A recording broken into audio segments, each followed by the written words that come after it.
you. My question goes to the gentleman of Uganda Coffee Alliance. Thank you for the services you're offering to the coffee farmers.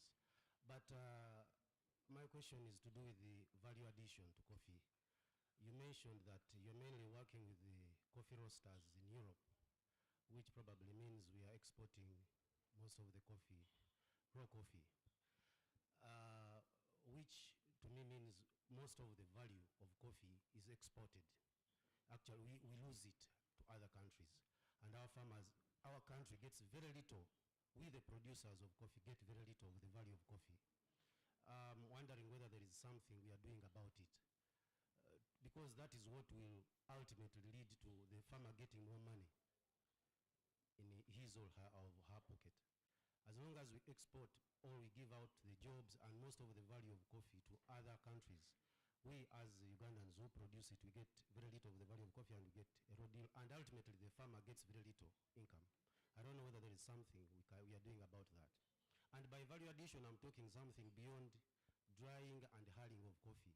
I'm talking of a finished product like Nescafe, the one we have got here. Thank you. Thank you very much for that very good question. In the coffee industry, we always discuss that. But these are the facts. Brazil, which is the largest coffee producer, producing over 24, they consume over 24 million bags in Brazil out of the 60 million bags that they produce.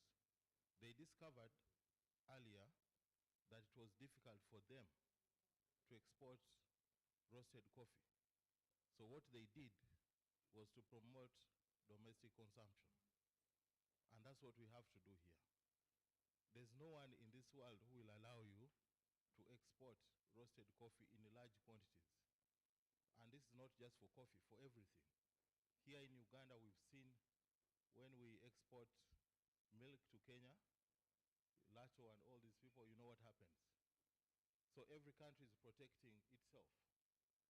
And no one will allow you to do a very large export of a finished product if they can finish it themselves.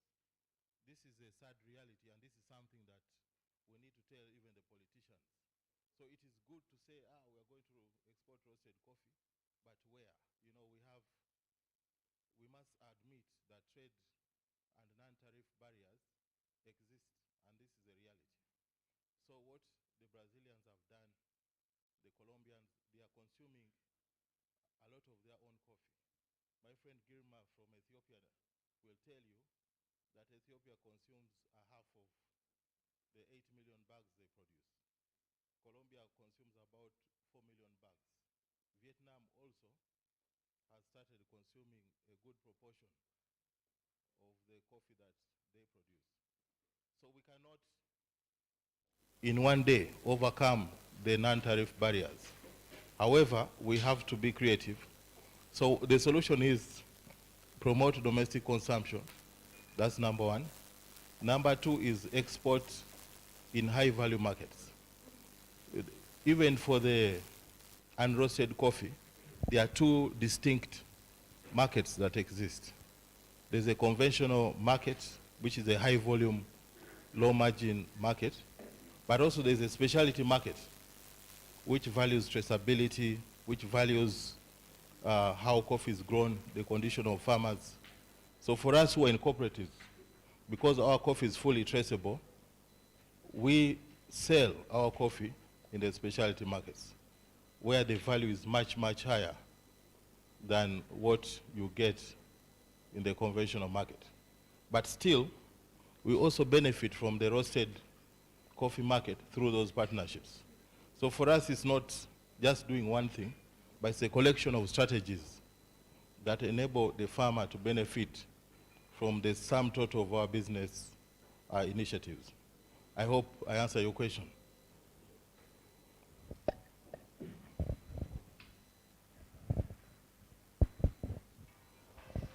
Well, to begin the discussion, maybe we'll go in more details on what we want. Ooh.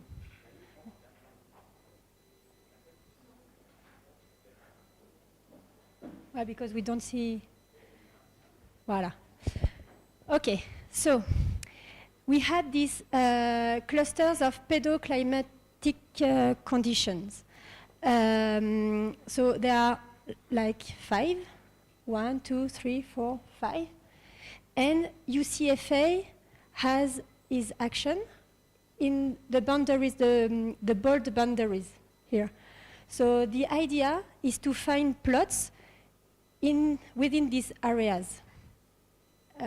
Tony, if you have things to say, do not hesitate. Huh? Yeah. And so for the beginning, we want to select a few plots and then little by little increase the number of plots. So to reduce the cost of transport and things like that, we want to have the plots very close geographically. So like in one cluster, we can imagine here, in this cluster and in this USCFA area, we can have plots like, I don't know, at the end, it can be very interesting to have, like, we have 3 modalities of,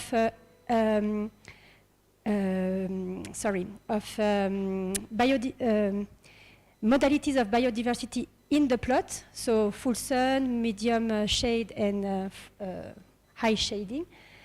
It can be good to have like 30 plots in this, in this area, and then 30 plots somewhere here, so for example, and 30 plots not too far, and to describe the landscape surrounding these plots to have the effects of the landscape. So yeah. We have the strategy of 2 methods of samplings.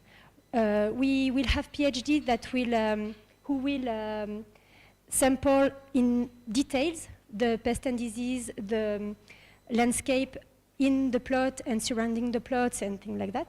And we will have farmers as well that will be involved in the sampling strategy. So they will take measures as well, but maybe it will be less in detail than PhD or not, I don't know. So this is a very important question we have. How can we have a good involvement of farmers to have good measures in the field? And this question comes to Jack's question. So you talked about the feedback between research and development. So maybe we can think about something, a link in between the two through this approach, involving farmers, how they will involve and how they will take the measures and how they will have feedback on research and how we will exchange and Bon, I think it didn't open any discussion with you with this. Well, I don't know. Do you have questions or do you have ideas? And another question I have is, as we are going to measure the biodiversity, all people who are involved in the agroforestry work in this project, are you interested to work as well on this network to make the measures of agroforestry with us? Or your questions are really different and you will focus on only few areas? Or yeah.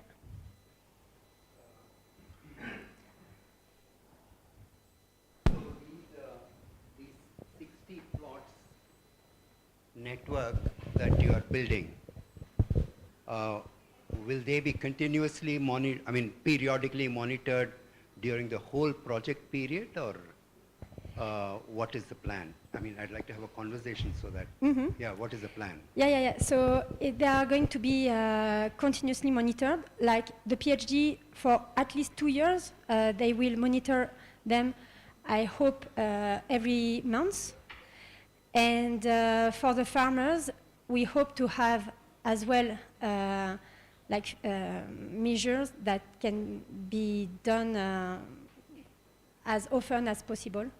So the criteria in the current clustering has been done with a specific focus of pest and diseases monitoring, or are you going to do other monitoring? Pest and diseases, is that the main focus that you're looking at? Yeah, we start with this focus, but if other thematics are interested in this network, it can be really good to I understand. Yeah, because soil is important as well.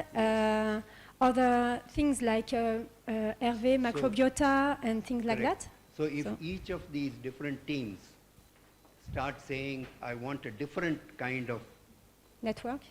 clustering and effort and sampling, then you will have one network for pest and diseases, another network for the eDNAs and climate and things like that, another network for biodiversity, another network for afforestation. Yeah. Then you will have 3-4 different networks based on different themes, or is there an idea to consolidate everything into these 60 that you have done? Yeah, thank you very much. It's really an important point. Actually, we define this according to pest and disease. But if people need to include other variables that are important for their questions, maybe we can see how we can melt all these variables in the clustering, because it can as well answer to our question. So we should have this discussion. Yeah. Because I think it's not worth to have different networks. It won't be sustainable financially. And no, it depends. If you have different networks, I mean, people will say that a network for measuring soil biota should be very different from the network for measuring pests and diseases. Their criteria may be very different. So you will get, and if those networks are in other places, you will get richer area from those networks. So there are pros and cons of this. Of course, the cost and the logistics and things like that will increase. But there are advantages and disadvantages. You must, I think, weigh them properly. I don't.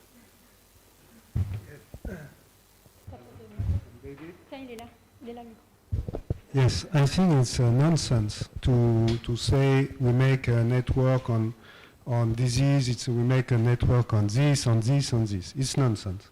We have to focus on the farmer. We have to take in account the concern of the farmer first. And out of this concept and out of this biosocial pattern, then we can develop. So what I think is that having this network could be an excellent basis, by the way, excellent, on which then we can all develop different issues, being the health, being the. I think it's not.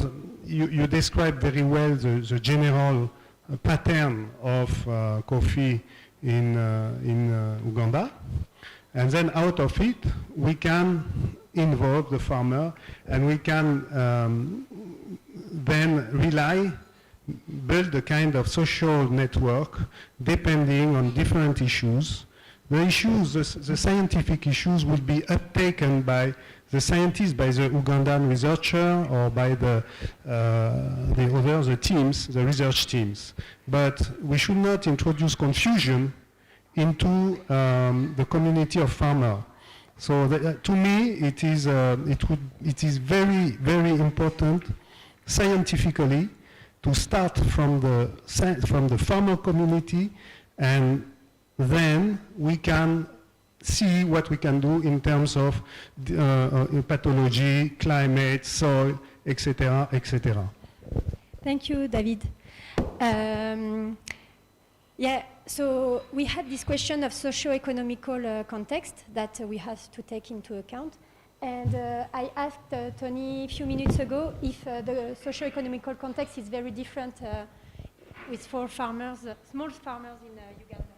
Yeah, when you look at the Robusta growing areas, mainly in the southern parts, we don't see a lot of variation in terms of the socio-economic conditions. Although, yes, there's variation in terms of the climate of the different region or sub-regions. There's variation in soil type, and yeah, basically the geography is a bit different. But in terms of the total land area, for example, of the farming households, we see a lot of similarities. So, of course, that doesn't mean that all farmers are the same. There are those, of course, who have more resources than others, but generally, we think the difference in each sub-region, the differences are similar also in the other sub-regions. So I think there's a lot of similarity in the socioeconomics context. Okay. And another question, sorry, vas-y. Go. I think this is an opportunity for us to really brainstorm and take a decision. In my view, we didn't want to come here without any starting point. I think in the team working on pests and disease, they approached us at ECP that they would like us to develop some clustering based on some key characteristics as she presented. And in my understanding now, we are here, all of us as a team. And the best way possible will be to see what are other criteria that were not captured in creating this cluster, like the socioeconomic, the farmer need, etc., etc. You people, you group it, you send back to us, and we will fine-tune and have cluster where project will work as a team. We need to understand that we are going towards what I call integration, system, holism. And this is an opportunity that at the end of the day, we'll be able to see what is a soil characteristic. In this soil characteristic, what is the density of pests, what is the density of disease, and be able to give an integrated packages that can be carried from similar location within Uganda to any part of the continent. That will be my vision. I think this is why we have such a meeting and we bring everybody with different expertise. This is just a starting point. Let's reason, let's bring all the other factors that wasn't captured, and let's create a common cluster that all the project team can work on. Thank you. Yeah, thank you.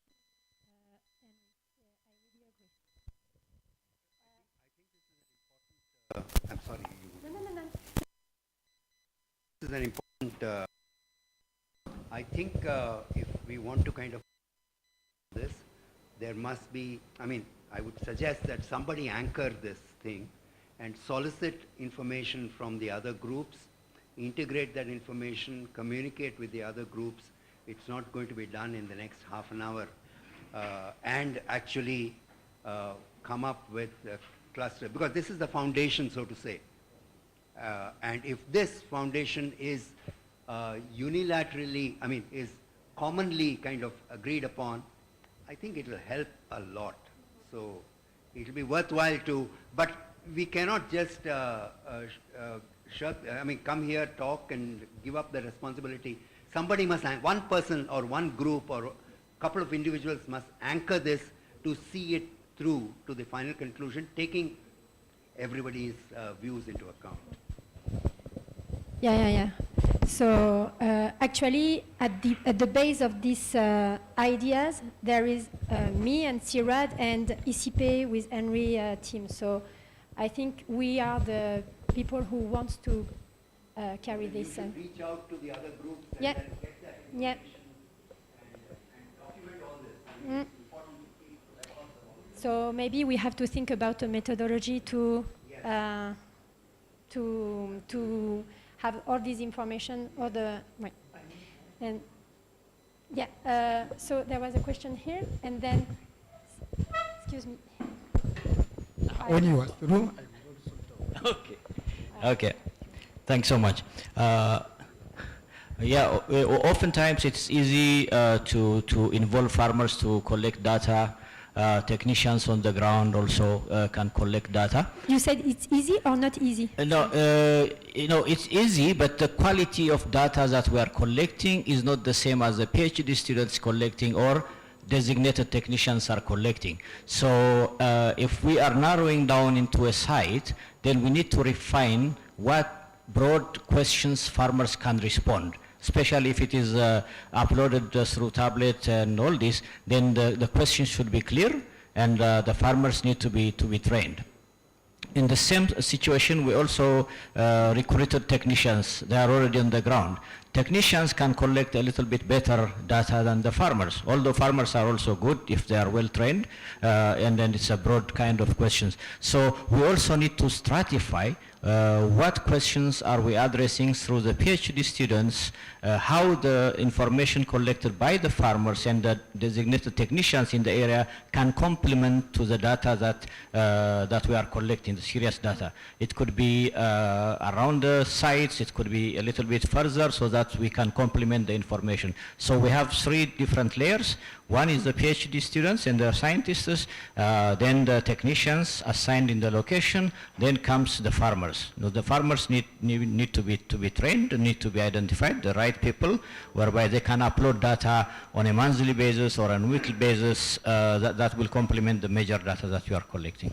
And so I have a question, because it seems that even if the farmers are trained, sometimes they cannot be very motivated on the long time. So how can we make them to be motivated during 1, 2, 3 years? Okay.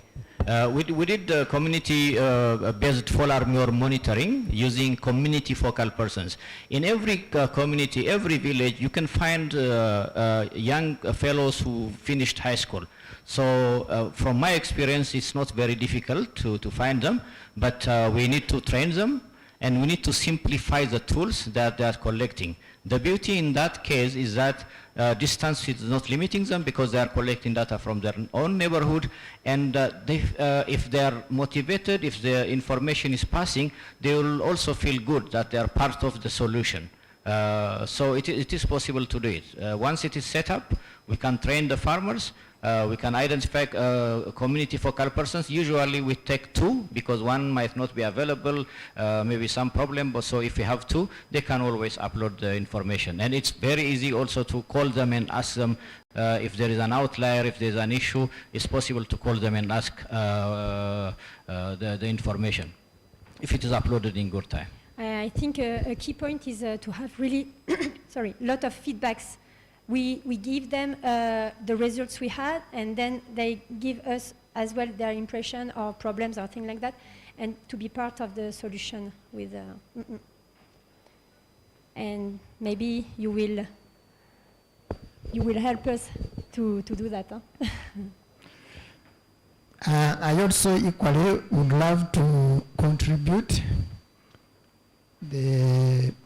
While we do all this, we seem to be so removed from farmers' interests.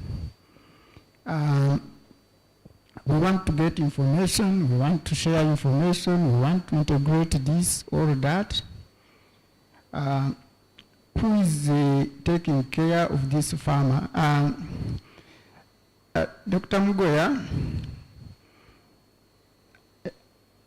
the way we understand farmers in this country are so heterogeneous. To really think of them as a uniform group, we still need a lot of clustering and understanding. One, we in this room we all agree, we have farmers. Of course, coffee is a commercial crop, but we have people with their tendencies at a farm level or a typical farm where a larger part is subsistence. The only thing that is commercial is that small piece of coffee. Then we also have large-scale commercial farmers who entirely are doing commercial farming. Now, these interests, we cannot simply wish them away because, one, they have business opportunities and challenges. So, if we want to use these people to generate information, how are we ensuring that the well-endowed farmers, again, don't turn around and cannibalize these other small ones and the other way around? So the people of the cooperatives, you need to understand these farmers very, very, very well. Lastly, we want these farmers to participate. There are different levels of participation. Some others can even be participants by observing what you are doing. I don't think this is what we are aiming for. We want them to participate. We are thinking of inclusive engagement, that all farmers and their interests are done. So we need to do a lot of training. These farmers, when they go into farming, their main objective is not to collect data. Data is going to be an extra activity. If we want to add it on to their farming activities, we need to think of incentives and compensation for that time. Thank you.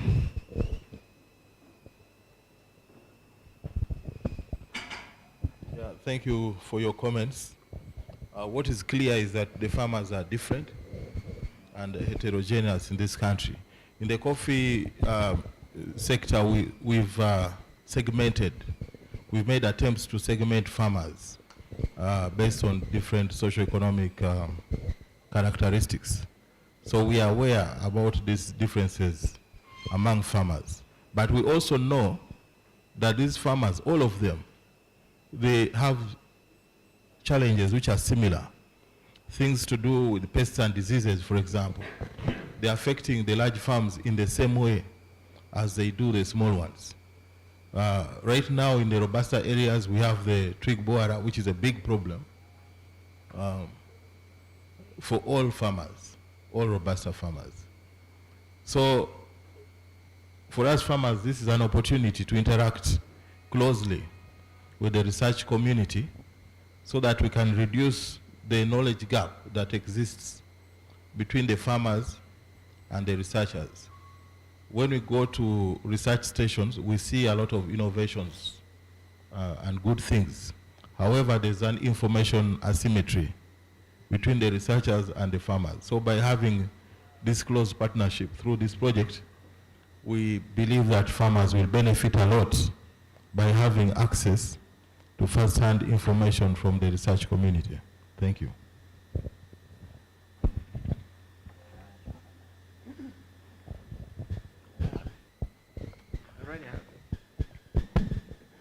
Thank you very much. I want to thank the people contributing to farmers' understanding and participation in research. So one is saying that we need to look at different networks independently. Others say that maybe we need to integrate them. But what I know is the farmer is integrative in behavior and participation. And the farmer decides what to take on and to reject what is not working. So the people working with the farmers, it would be better if a farmer works with a farmer that none of us is going to be a farmer in a short time to get the real concept and the thing of the farmer. And a few facts, we are not going to transform the Ugandan farmer into the farmer maybe many of you wish to work with. This is not going to change. This project is maybe 4 or 5 years, even if you make it 6, you are not going to do most of the things we are talking about. And someone talking about going to the drawing board and find the best way to get the networks that work, you also have to understand that you've got to work in the duration of this project.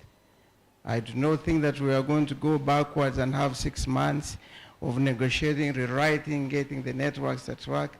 I think it is important, Dr. Fabrice, to get the people out there in groups and agree what we can work with.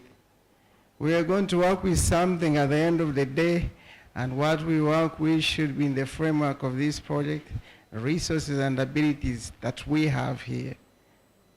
That needs to be very clear to have what we are going to do in this period. And people who, usually there are nice things to have, and what exactly is practically possible to do. So it's going this and this, going this and it needs to come down, and we agree today on what can be integrated in the framework of this project. Otherwise, we have another song for 2 weeks.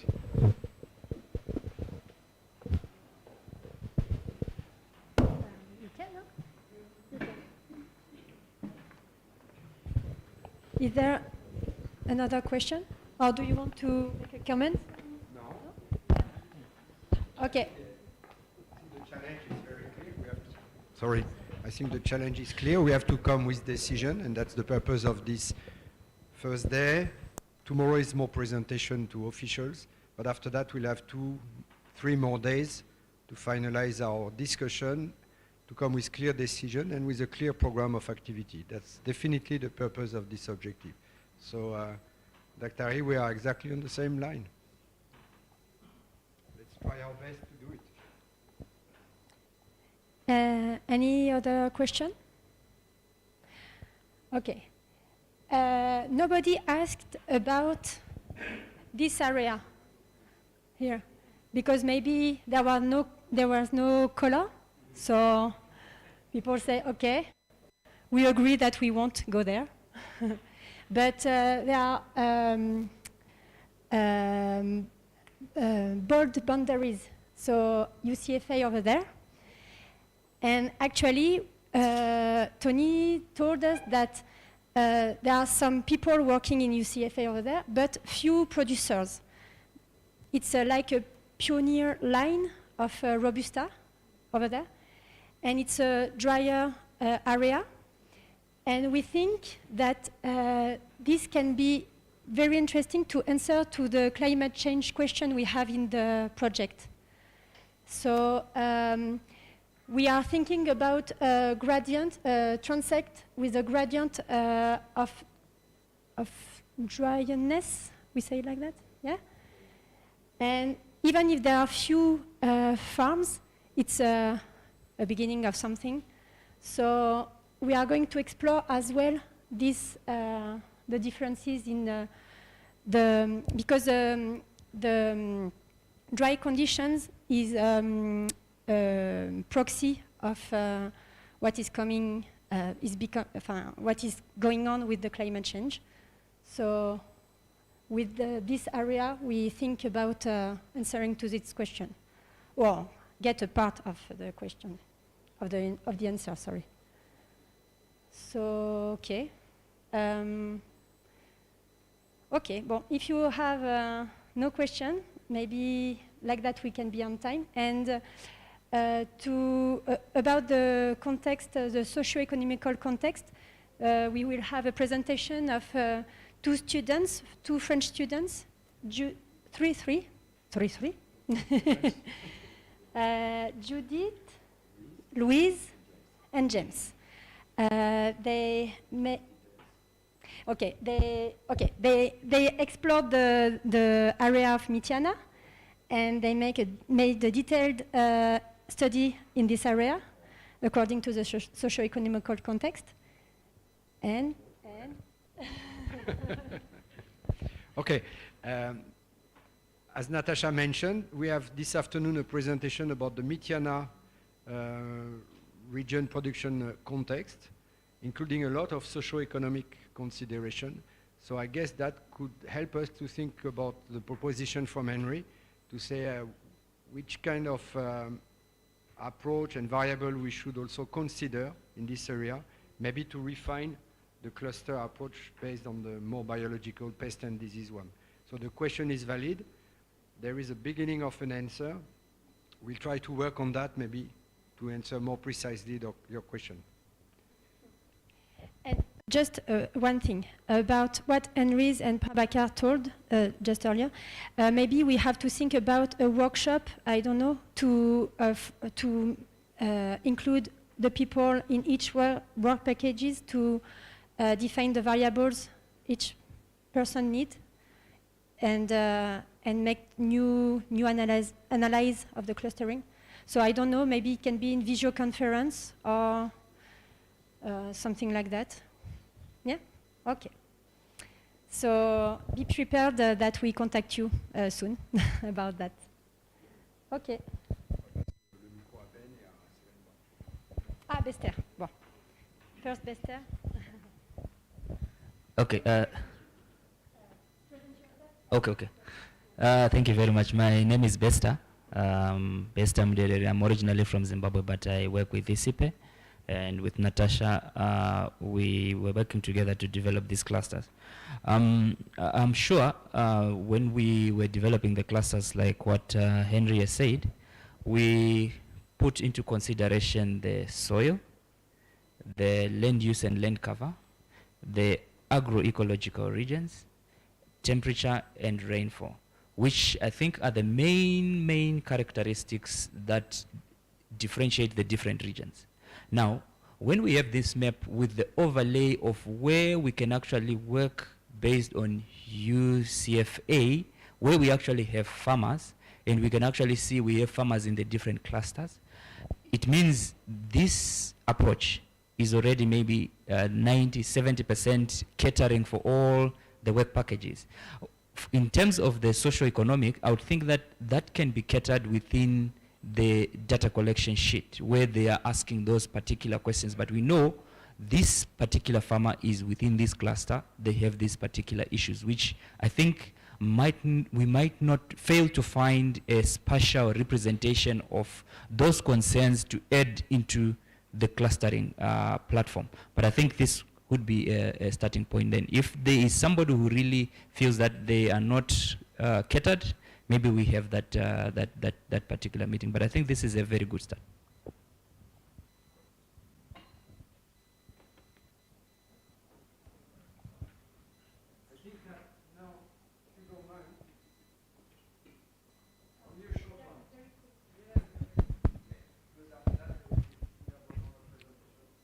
Okay, then that clustering and typology, farm typology, is based on only those criteria.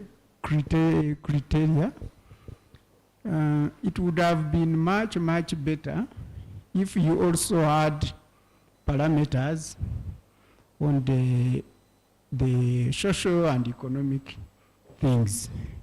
For instance, if in your, anyway, maybe we could discuss this one after here, and we see which other parameters or variables you could have added into in your when you are setting up those typologies.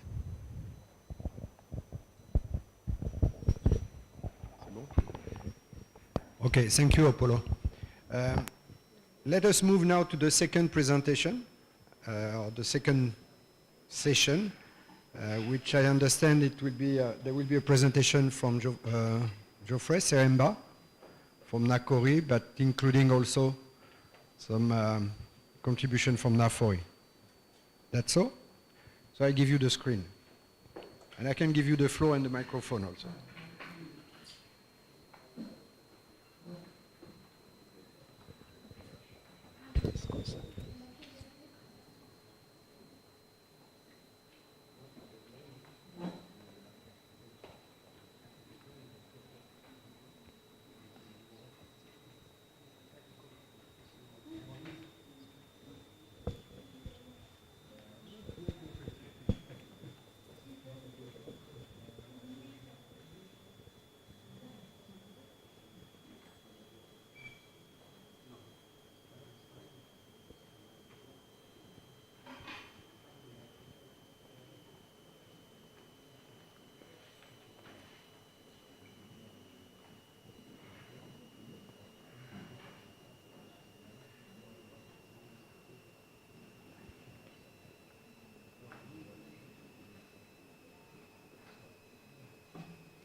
Okay.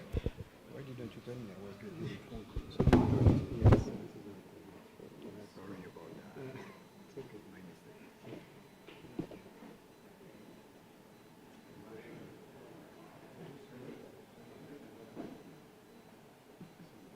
What do you need from me?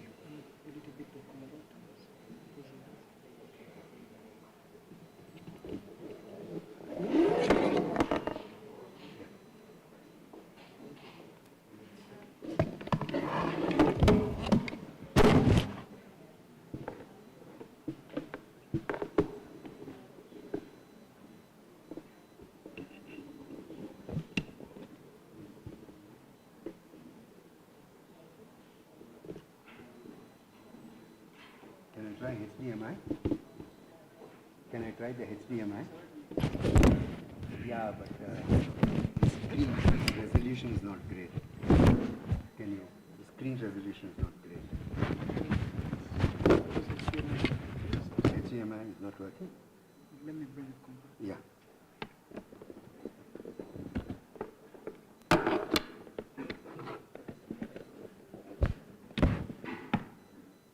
Otherwise, I'll use this one.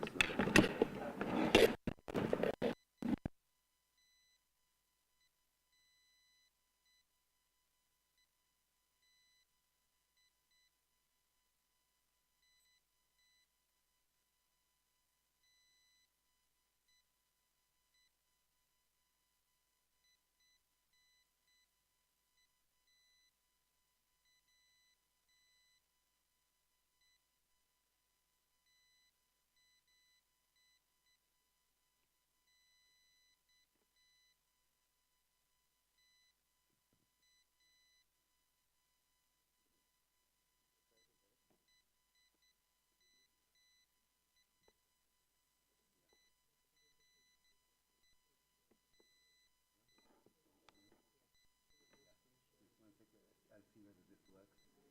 If this doesn't work. You're saying to me on my mail, I share results of cards if the team is connected. Oh, share the presentation? Yeah. It's there on the Google Drive. Oh, okay. It's there on the drive. It's there on meetings, kickoff meeting. Project Robust kickoff meeting, September 2022. It's on the drive. I put everything on the drive. Oh, the same thing.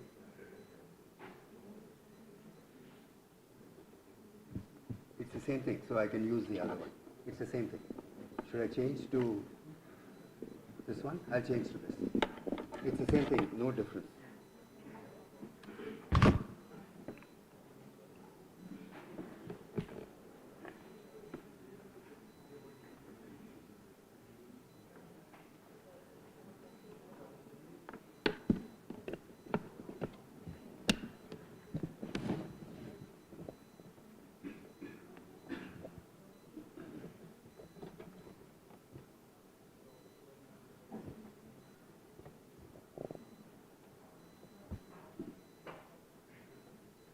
Yeah.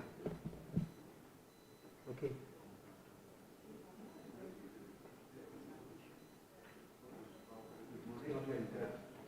Thank you very much. I'm happy to be back here.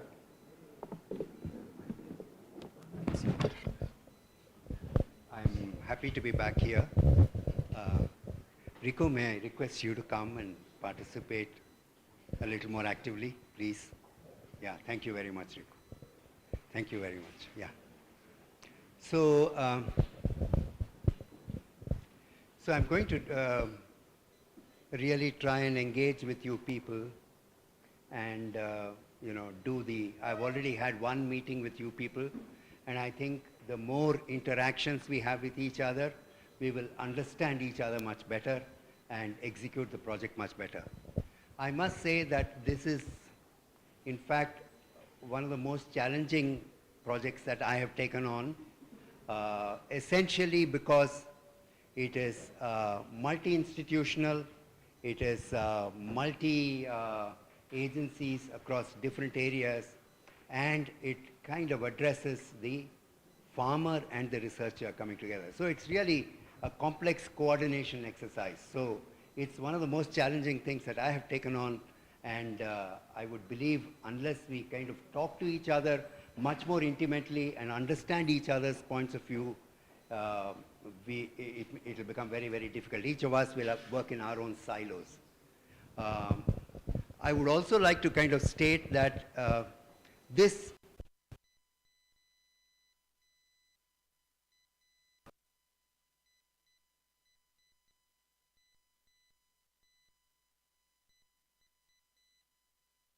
upfront, that ups and downs there will be, but above all we have to kind of overcome and work towards the completion or the execution of this project as smoothly as we can. So I would expect, and each of us have our personality, so I would expect conflict, and let us just work through conflict in collaborating and cooperating and working with each other.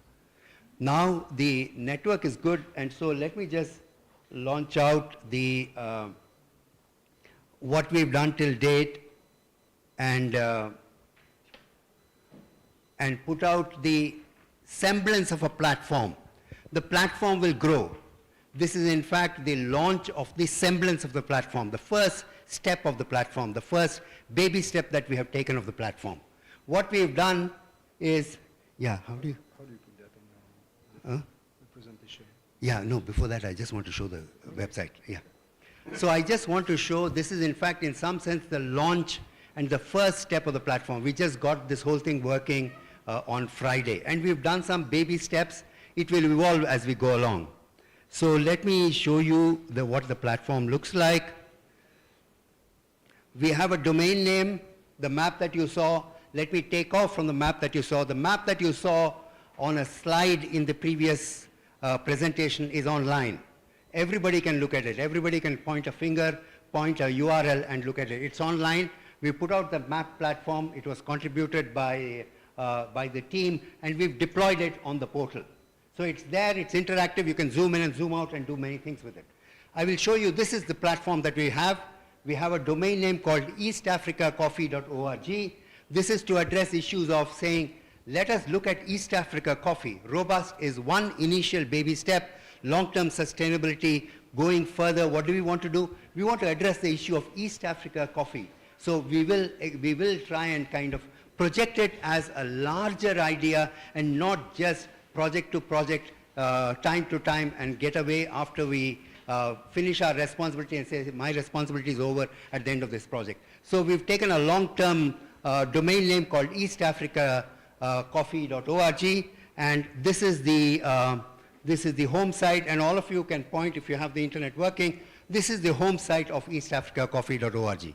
What I have done is, you see, my responsibility as I see it is essentially to create an enabling platform. The content on the platform, what goes into it, what is put into it, how is it presented, etc., is essentially the responsibility of the team, of the research team, etc.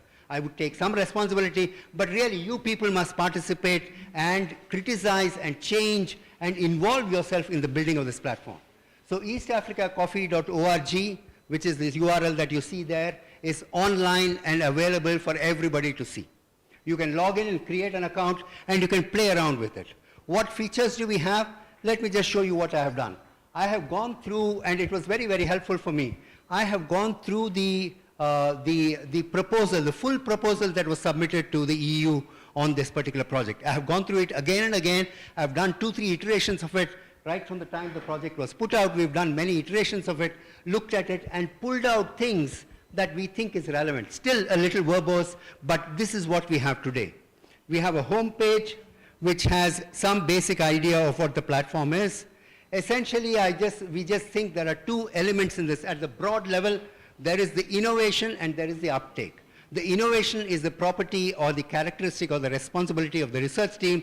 The uptake, etc., is the responsibility of the UCFA and everybody else and the farmers. The farmers must provide the uptake. That's the final conclusion of it. So I have just put out something here. Please look at it. I have the background map. This Fabrice says is not very good. We need to change it. Give me the content, I will put it up. It's right now a static image. And then we have about the project. We've been wanting to be as inclusive as possible. If I've left out anybody, if there are problems in it, don't tell your neighbor, tell me directly. put it on the group directly, so that we kind of agree and get onto a consensus on what the platform is. You own it as much as I do. It is not my platform, it's our platform. So I've also kind of credited the European Union and the funding agency. And then I was thinking that we should organize the whole platform, our whole activity, our whole interaction based upon the work programs. This seems to be very, very central, and this seems to be a good organizing rubric for the particular platform. In fact, I'm going to ask you people to change your positions so that work program wise we can discuss what each work program is. So we have work programs, all the partners are listed, all the partner profiles are listed, etc., etc. By the way, this web page, these pages, we built it in a way in which we can update it very, very easily. In fact, Joseph has helped updating some of the pages. So these pages are, we provide the functionality, the content you will be able to, you will be able to log on. You will be able to use the content and change the content. So we all need to be responsible in what kind of changes we make and things like that. So do you understand what I'm saying? What you put on the platform, these things, you can see these three, four icons are there. You can share, you can add a page, you can edit this page, and you can, of course, dump that page. All these tools that are there are available for all of us to use. The enabling platform is there, so you can add your own content, you can change images, etc., etc. Okay. Then what we have is, we have the partners page. Each partner has a separate page to itself. You have, for example, CIRAD, you have Strand Life Sciences, you have NACORI, and this is a NACORI page. This is a page explaining what NACORI is, and all the team members have kind of badgered you, asked you to kind of give a small little picture and a profile. All the team members of the particular institution has been put up, and photographs, etc., has been kind of provided there with a small brief of each one. So all of you are today available on the net. We've taken your consent to put this on, and if you want to change any of this, just let us know, update something on the Google Drive. We will be able to change all this. So each partner is represented there. Makerere University is represented. I just took it out from somewhere and put it. And then there is the person, only one person is there. There were 2, 3 other hands that went up on Makerere. The profiles of these people have not come. If you put the profiles in, I will put them in. We can put them in very easily. So that is the partners page. The work program page is a little more intricate. And here what I have is, I think this will be the most important organizing rubric for it. Now,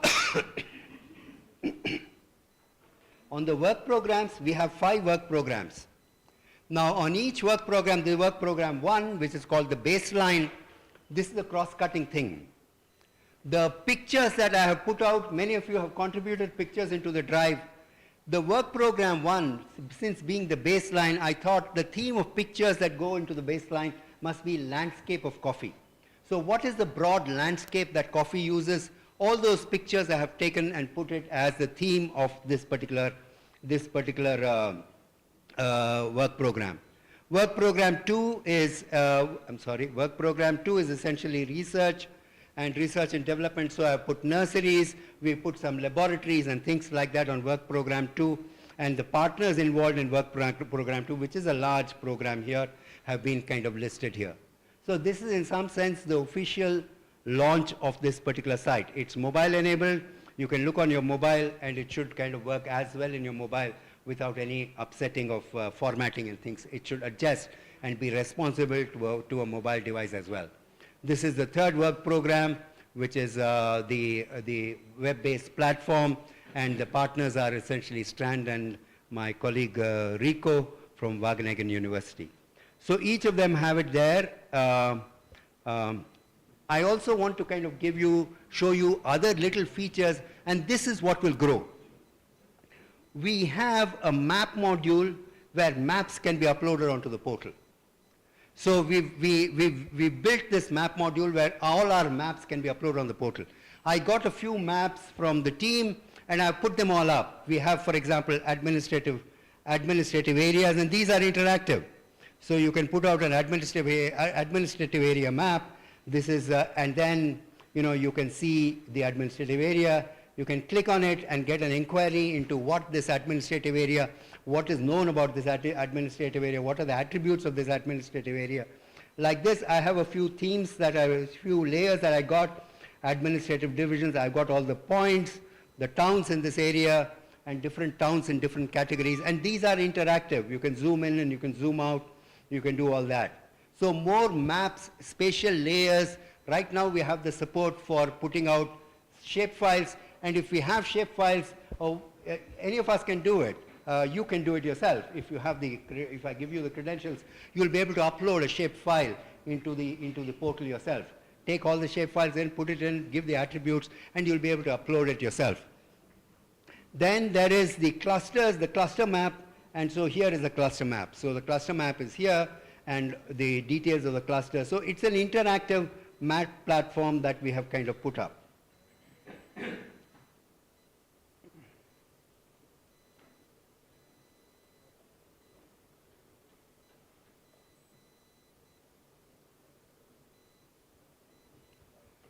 So this map module is available, so more data that you generate, more maps that you generate, we can put it up on the portal and it will be interactive.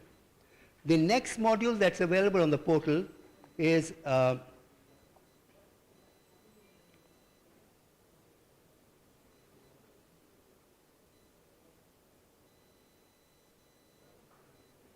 we have a document module that we put up.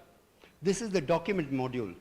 This is for the work program 1 can upload documents, bibliographies and documents. That is supposed to be one of the priorities of work program. Who are involved in the work program 1? Can you raise your hands? The work program 1, the state of the art. Who's involved in it? I mean, please. Yeah, and your whole team, right? Which one? Nakori is involved. Nakori is anchoring the. So all the documents, all the literature surveys, the Nakori people, can you put up your hands? The Nakori and, yeah. So, yeah. Nakori and Nafori. So you'll be able to kind of upload, if you have bibliographies available of coffee, you can put them up here. I've put out the log frame and the Robusta brief, but the others can put up data of, that they have, documents that they have, literature that they have into the log frame. Into the document directory. You need to log in, you can create a login and put it up into the, what we have is, we have the concept of a dashboard. We have this whole thing, once you log in, you will get the concept of a dashboard. The dashboard is essentially driven by, I am the admin, so I've logged in as the admin. So the log frame, the dashboard is driven by what is it that the user has roles and permissions for. If you are, for example, a UCFA, a cooperative, you will get certain functionality. If you are a researcher, you will get certain functionality. So different kinds of functionalities have been put into the dashboard. For example, we've created this traceability and certification as a part of the switch project that we've done. So as a part of the switch project, a coffee can be tracked from the field right up to the processing station and right up to dispatch all over the place. So we have some basic stuff of it, how to create a batch, how to create lots out of a batch, what is the processing of the lots, where is the kind of, what is the factory level processing, what is the quality assessment of the lot, etc., etc. It's all blank now because we don't have user data coming in. So these are all blank, but the functionality is there. Then you have the certification process where field people can go and certify organic certification on the farmer field, and that can be tracked by the certification process. There's an ICS report of the person who's in charge of certification, and you can generate the reports all together if you want to see all the farmers, all the reports that you have. That functionality has been built in the last 3 or 4 years. We must kind of roll it out with the farmers in this area and see how it works. But what we generally would have is the document, the pages, and the robust ODK. We've also installed the robust ODK, which is a new form of ODK, the latest version of ODK, which is ODK Central that's come up, and this is ODK. This is ODK for robust. So the ODK for robust has the ability for facilitating field data collection from surveys, from all that you do. The framework and the infrastructure is there. You have to kind of say, this is the kind of form that I build, and so we will build in that form, we will put in that form, and you can use it on a mobile interface and download that thing in a very, very convenient. The new robust interface is very nice. If you have ODK Collect on your mobile phone, you can point, there is a QR code that's generated. And with the QR code, you can point your mobile phone and it will automatically set up that particular form for you. And you can control who has access to this form, etc. So we have that framework. For example, there was some discussion on the kind of data that farmers will collect as against the kind of data that researchers will collect as a different from the kind of data that technicians that would collect, who would collect. There was some discussion in the previous conversation. So we can do all that with the ODK Collect, and it's very, very conveniently deployed on an interface, on the mobile interface. So we have the framework for it. We have the infrastructure for it. It's up to us to leverage the infrastructure for what we want to do. Okay, that's essentially the feature set that we have currently. We will add more features as we go along. So this is the first cut of the platform that we have today. And if you have any questions on this, if you have any comments on this, please let us know. No.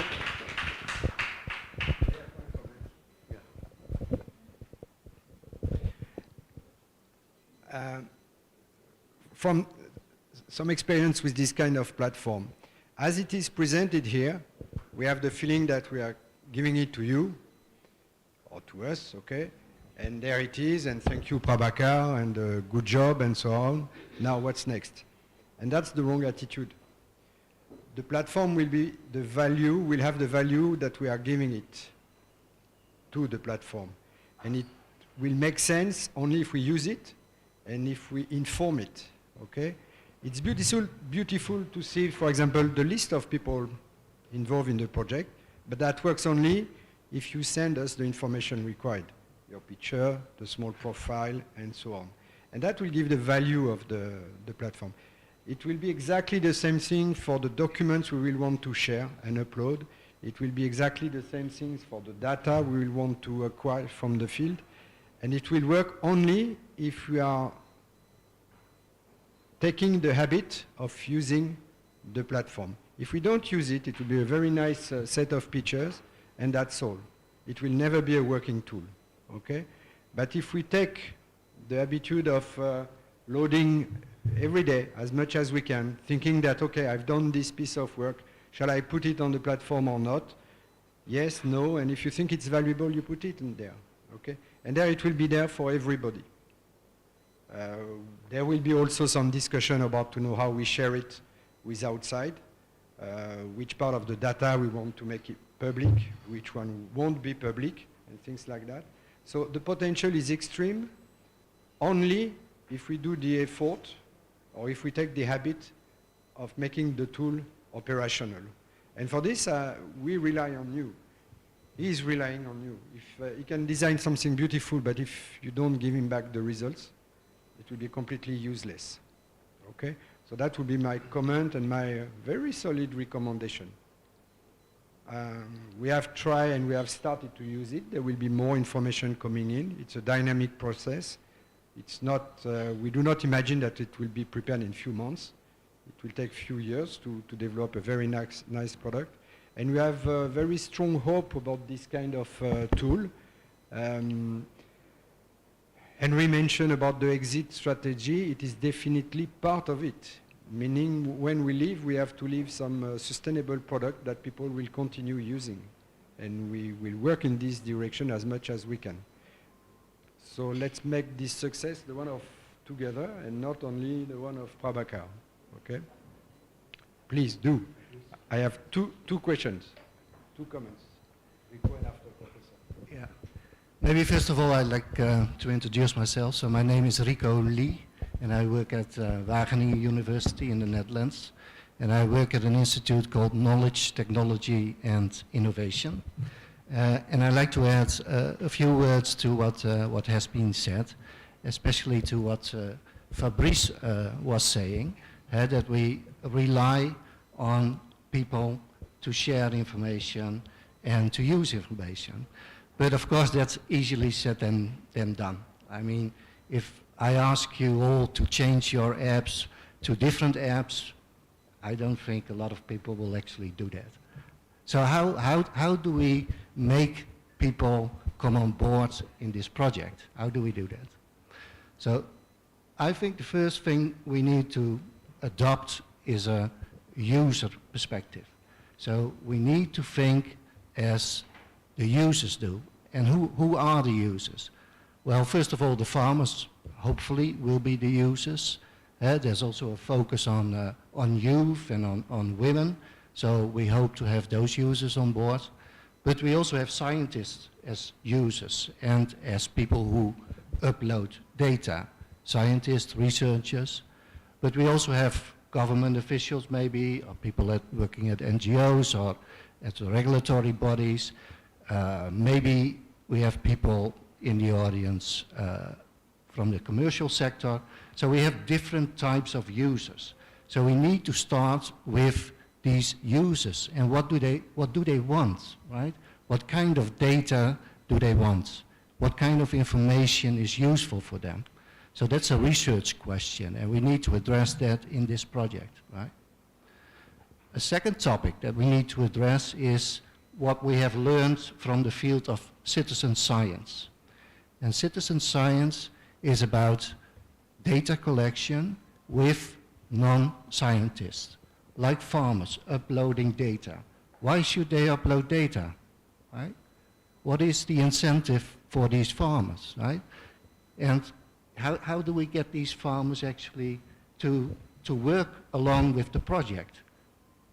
So that's another question. And citizen science as a field has a lot to offer about that. We need trust, for instance.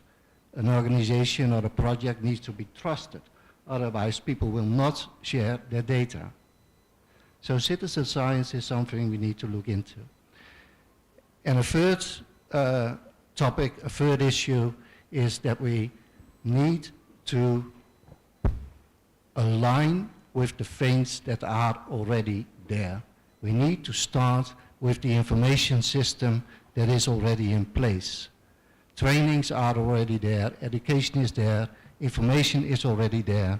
So we cannot come out from the outside with new information without somehow relating it to the information that is already there. And it has already been said, and we should take that on board as a lesson from other projects.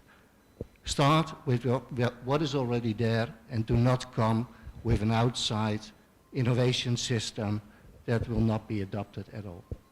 So maybe those three things we can address in the project too. Thank you.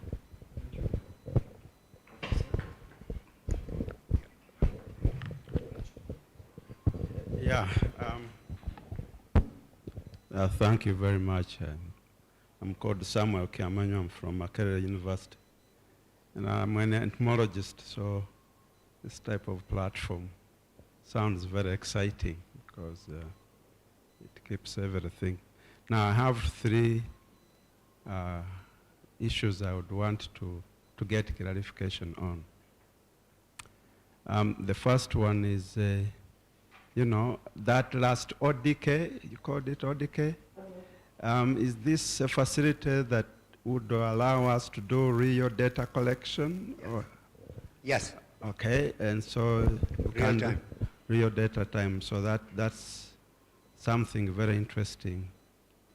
The second one is, are you going to give us an opportunity, you know, some of us are old men but would like to learn new things, whether you would be able to organize some kind of overall better training in order to use this? Sure. That last package? ODK, yeah, sure.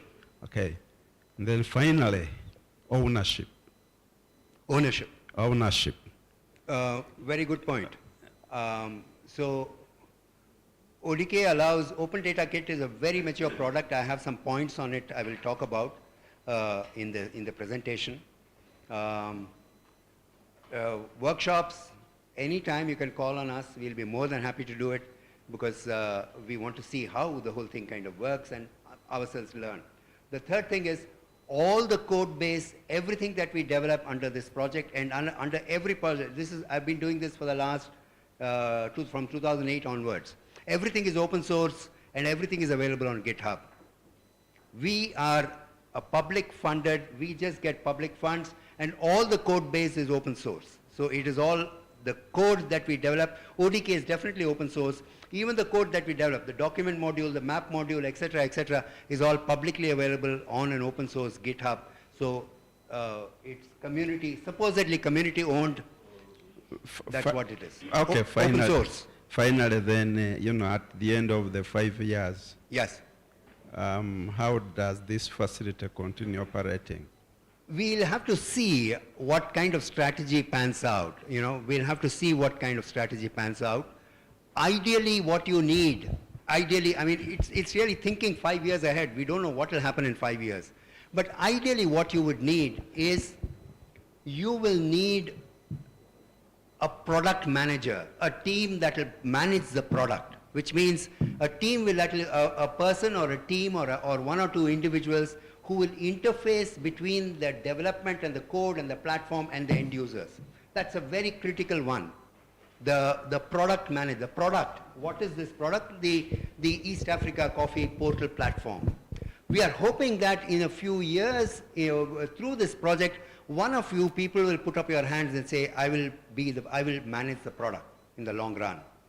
The second thing that you need is, you need, at the back end, you need a technology team that will kind of sustain the project through ups and downs. There'll be lots of features that are developed, but sustain the product. When there is no funding, when there is no resources available, bugs must be fixed, the portal must run, the portal cannot be abused because it is a participative, people can kind of register on the portal. So people should not register and hijack the portal somewhere. So some sanity, etc., must be kept.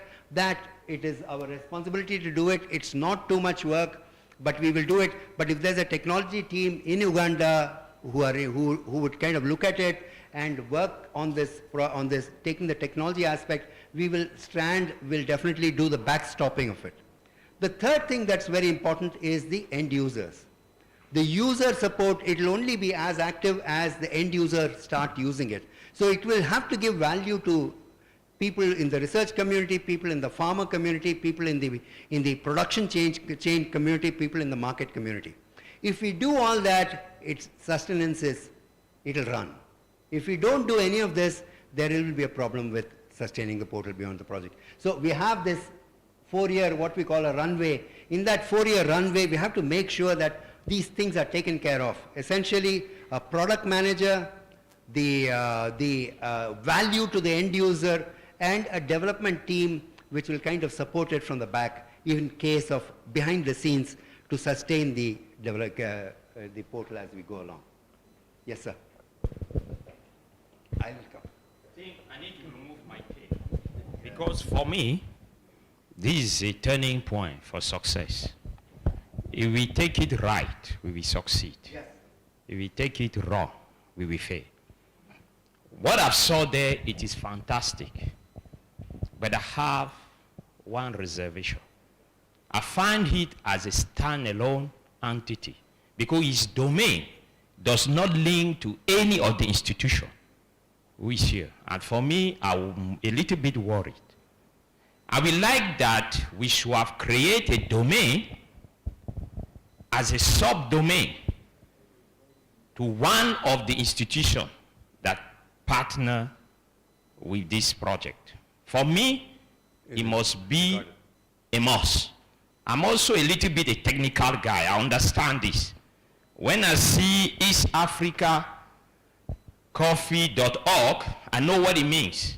It is an entity alone. And really, I will not want us to go that direction. Secondly, I think as we are starting the project, we have provision for many students to be trained. My request will be to take one student who will just be trained on knowledge management and who will belong to one of these institutions that will really be a proper exit strategy. This is the subject that we want us to really discuss. Thank you. I'll be more than, your points very well taken. I'll be more than happy to, on my side, I will take the first step forward. on my side. So give us a student, give us people. We have a weekly meeting, weekly Tuesday. So these things are long term. The development of a platform has to go on for a long time. We have a weekly meeting. It's called, I'll show you the infrastructure that we have.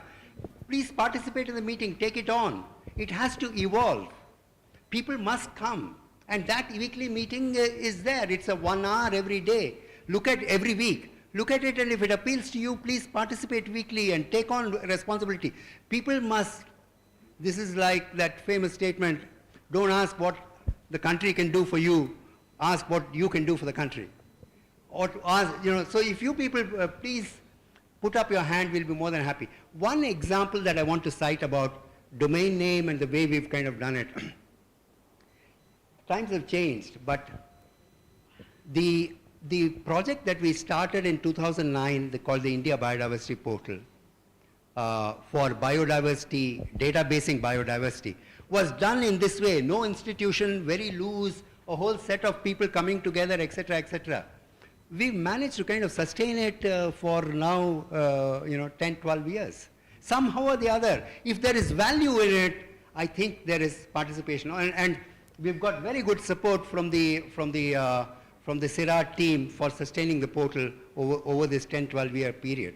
We are hoping that this will also go on for a long time and evolve as we go along. Any other questions? Yes, sir. I will come. No, I'll go.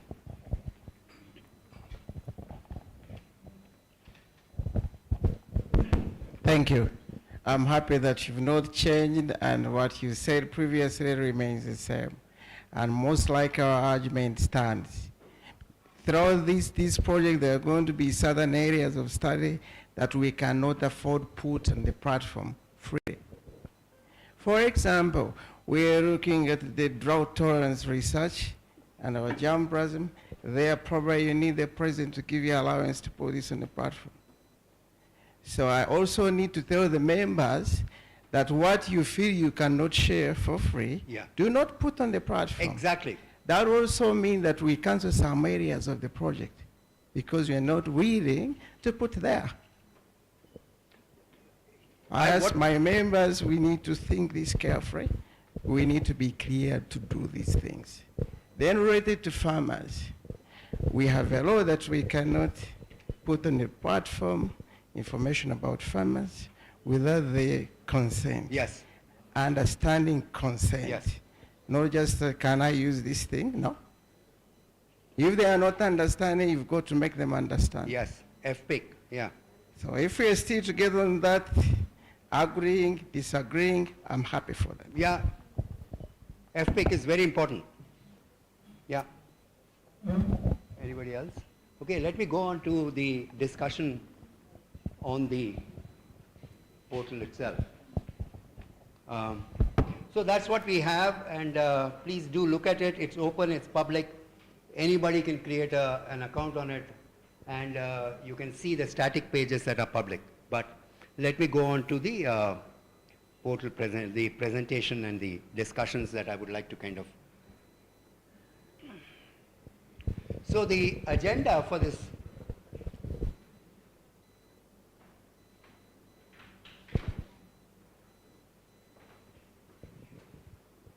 Sorry. Oh.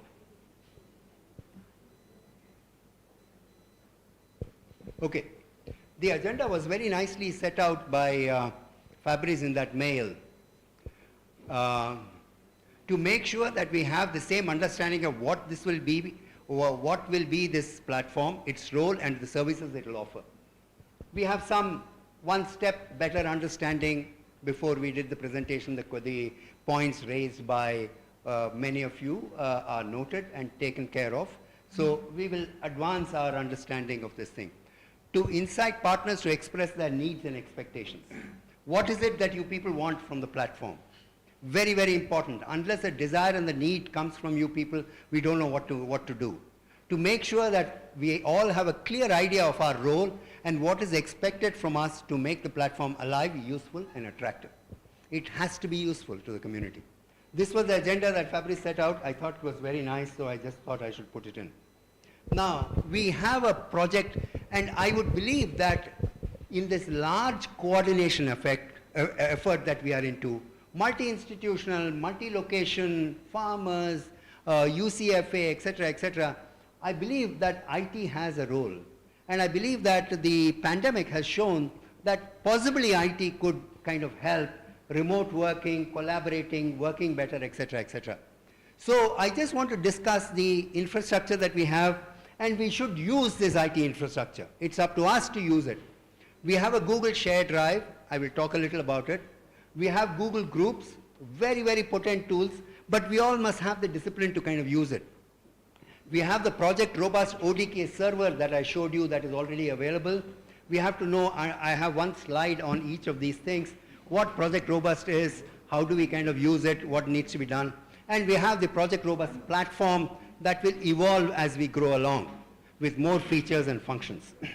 So these are the infrastructure, project infrastructure that we have for the IT. Now Google Shared Drive. I don't know how many of you have used Google Shared Drive. I've been using it how many of you have used the Google Shared Drive? Can you put up your hands?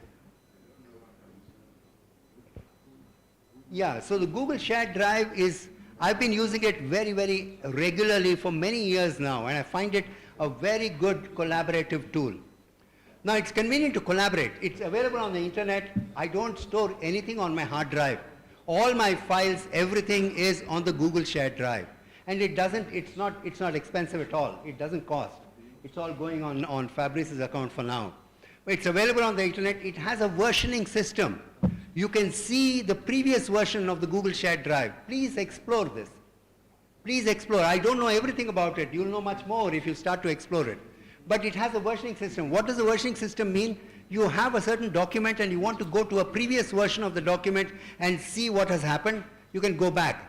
If somebody has made any edits, or you yourself have made any edits that have kind of removed certain areas, you can do that. So Google Shared Drive has a versioning system.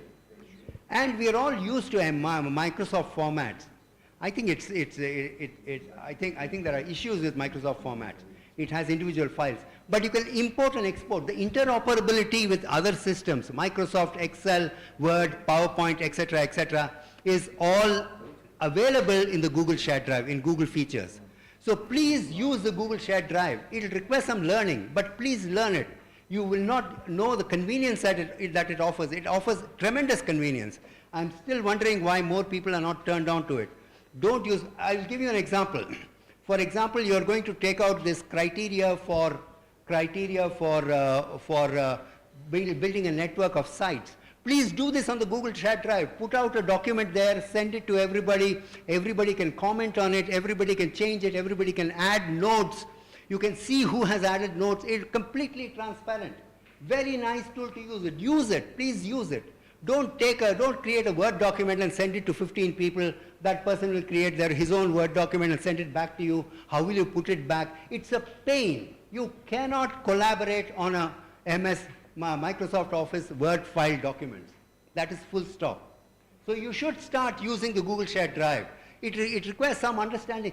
And then you can also assign roles and permissions. We've done some blanket permissions. Fabrice, when we set it up, we've given blanket permissions. Anybody can do anything. There is this, this is the other concept that you must understand.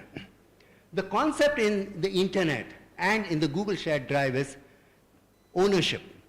If you own a file, you own it, period. Nobody can do anything to it. That file will be yours.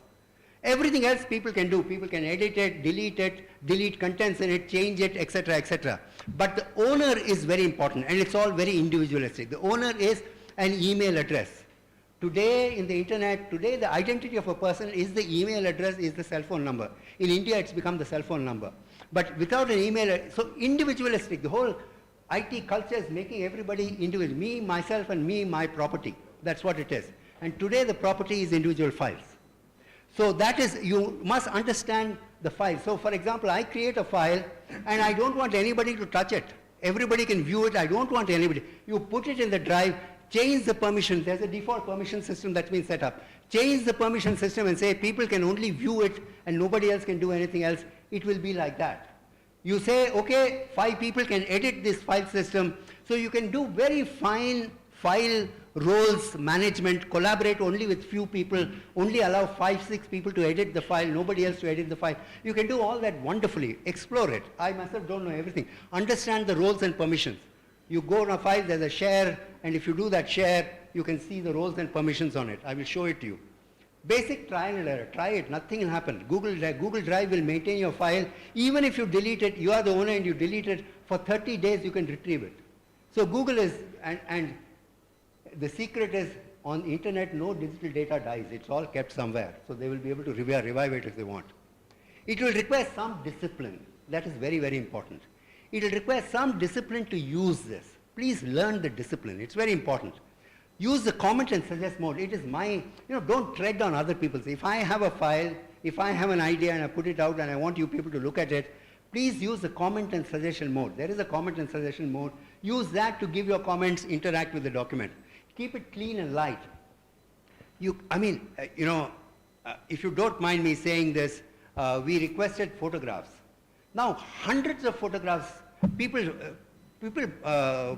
mounted lots of photographs on it, large photographs. If you can please curate some photographs and select a few for the website, it will be much more useful, rather than upload everything on it. In fact, some raw picture files are uploaded on the site. And so it gets very heavy. They're all 20 MB, 10 MB files. They're all large files. Please select your files and upload it. Do one cleaning. It will help because you're sharing it with the world, instead of just uploading, transferring everything from one to the other. Respect the owner of the document. Very important to do this. He's the owner. Ask his permission and do it. The only upside of it is it requires a Gmail account to leverage all services. So all of you, we're forcing you to use a Gmail account. It's only because when you comment, your trail will be there. So you will need a Gmail account to access all the services of the Google Drive infrastructure. Any questions on Google Drive infrastructure? Anybody has any problems? Any issues? How many of you are actually actively using it intensely? So this is the share option. You click on the share. I can take it, I can make it offline. I've made it offline now. So even if the internet goes, I will have the presentation with me. So you have the share option. You have Rico as editor. Everybody else, I've made the commentator. Everybody can comment. And I've shared it with a group, robust group. So everybody has access to it right now. The presentation that is there is available for you people to access right now. You can download it. You can do whatever you want with it. You can view it. And it's shared real time. So that's a very important aspect of the Google Share Drive. Okay. The next is Google Groups. Now, Google Groups is very important, very nice to communicate. Email was the first way in which the internet started. So we have 3 Google Groups there. We have robust UG Google Group with 65 members. All of us are members of the group. I have got on the profile page, only on the profile questionnaire, I've got only about 33 people who contributed. I don't know what happened to the rest of the 32 people. On the robust Google group, I have 65 members as of today. Only 32 profiles have come in. It will be nice if all the profiles come in so that we can put it on the site much more attractively. There's a robust coordination group, which is a Google group, I'm sorry for the spelling, with 16 members. And there's a robust IT group that the IT team is a member of. We have monthly meetings. We maintain records and meeting notes, etc., from all these meetings.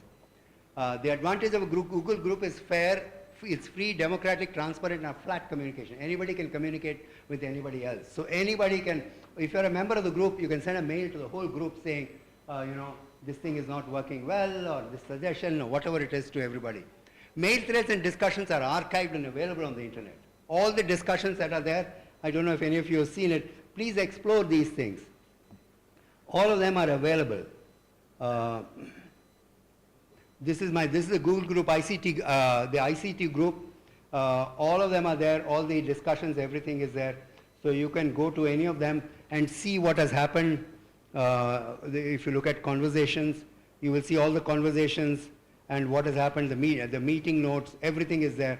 All the discussions are already available real time, completely on the portal, and everything is available for you to see. For example, if you click on this, you can go to our meeting notes. This is our robust meeting notes.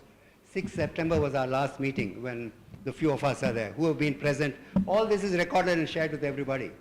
So there is an attempt at trying to be transparent and efficient in doing our work. Okay, let me quickly go because I need to kind of start the, go with the discussion.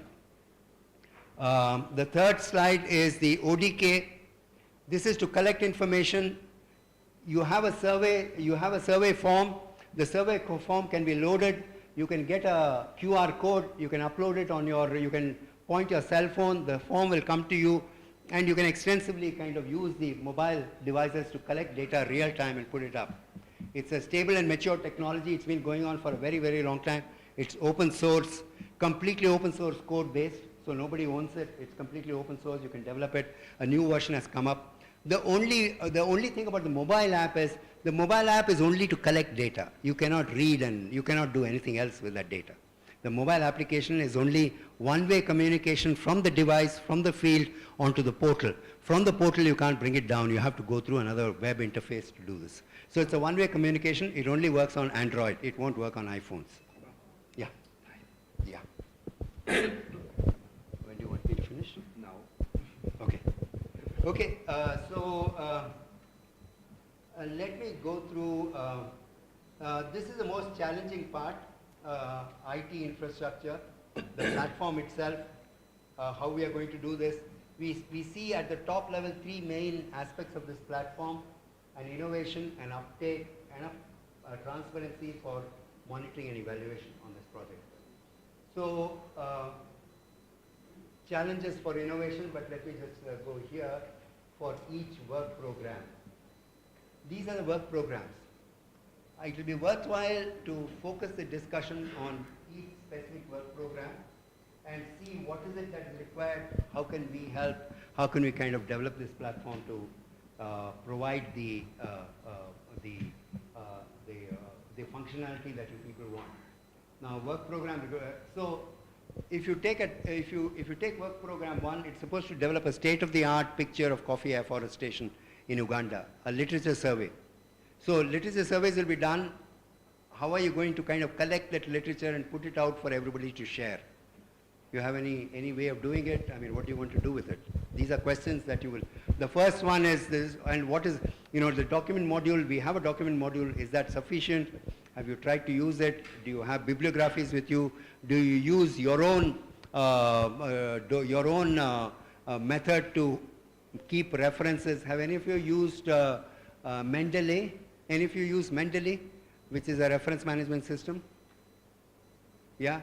Zotero? Have you used Zotero? Yeah? Yeah. So you can actually take out data from Zotero and push it in here. We have the ability to export any data that you have in a BibTeX format and upload it onto the document module. So you can upload all these references. If you have references as PDFs, you can upload them here. What we need to develop is, once you have the literature there, do you want to have any method of categorizing this literature into different work programs or groups or subjects and things like that? What kind of tags you want? How do you want a user to kind of access the document in an efficient way? Now this is something that the work program 1 owner should start thinking of and discussing and seeing what the module has. And so we should do all that. I don't know how we want to kind of proceed with doing all that. I mean, the document module will be there, but who is going to upload? What is the kind of nature of, how many people want to have documents that they would like to share, things like that. Any? It's an open question. Huh? We have time. We have time. Not for your presentation, but yeah. to answer the question. To answer the question, yeah. Yeah, so how do you want to kind of develop this document literature survey? What is the status of the literature survey? It's been a couple of months. What is the status of who leads the literature survey? Nakori is supposed to be the lead organization. So what is the status of the literature survey? It's preemptive because I'm going to present something that may work for students. May work for students. Okay. I'm saying that we mainly work through students, and since after lunch, there will be, we shall walk into the aspect of the baseline survey. I will mainly present an overview of the suggested approach to that and allocating roles of different students towards having the baseline information so that we have an idea of how, in which format this baseline information can be integrated into the platform. So please, my suggestion is to please inform us on what is it that each student is doing. Each student will have a user account, can have a user account, and the person will be able to directly upload on the platform. So if the person directly uploads, you want to have methods of categorization, things like that, that you must do. The 50 observation points, the network of points. Now, is it possible, for example, one of the things that we can do is, there are, some 7-8 thematic layers that were used to do the clustering. Now, I just spoke in the morning whether it's possible to provide that layers and deploy them on the web, saying these are the basic layers. Do a small write-up about the clustering exercise. And how would you like it presented on the portal? It will be worthwhile. Some thoughts, if you have, or would you have some thoughts on it? Yeah, thank you very much. I think it is worthwhile what you're saying, so that there's a thread, there's a track of what happened and how we improved it and where we started and how we are going. So I think we can add those documents in the data sets. But I think also in our morning discussion we were talking about the need to upload raster data sets in any case somebody wants to also use the raster data sets that we have used to develop the clusters. So maybe it's something that you can open for discussion if there are any other partners that want to use that data because of the size, whether we add it to the platform for download or they can request it in case they want it. Then you can have it somewhere. Then if somebody wants it, they can just request from you. I don't know. Maybe Natasha, you may want to add something. I don't know. What about getting inputs from other teams on biodiversity, soil sampling, microbial soil, microbiotic diversity in the soil? How does one plan to get it? What would you plan to do? That's one level of building these 50 observation points.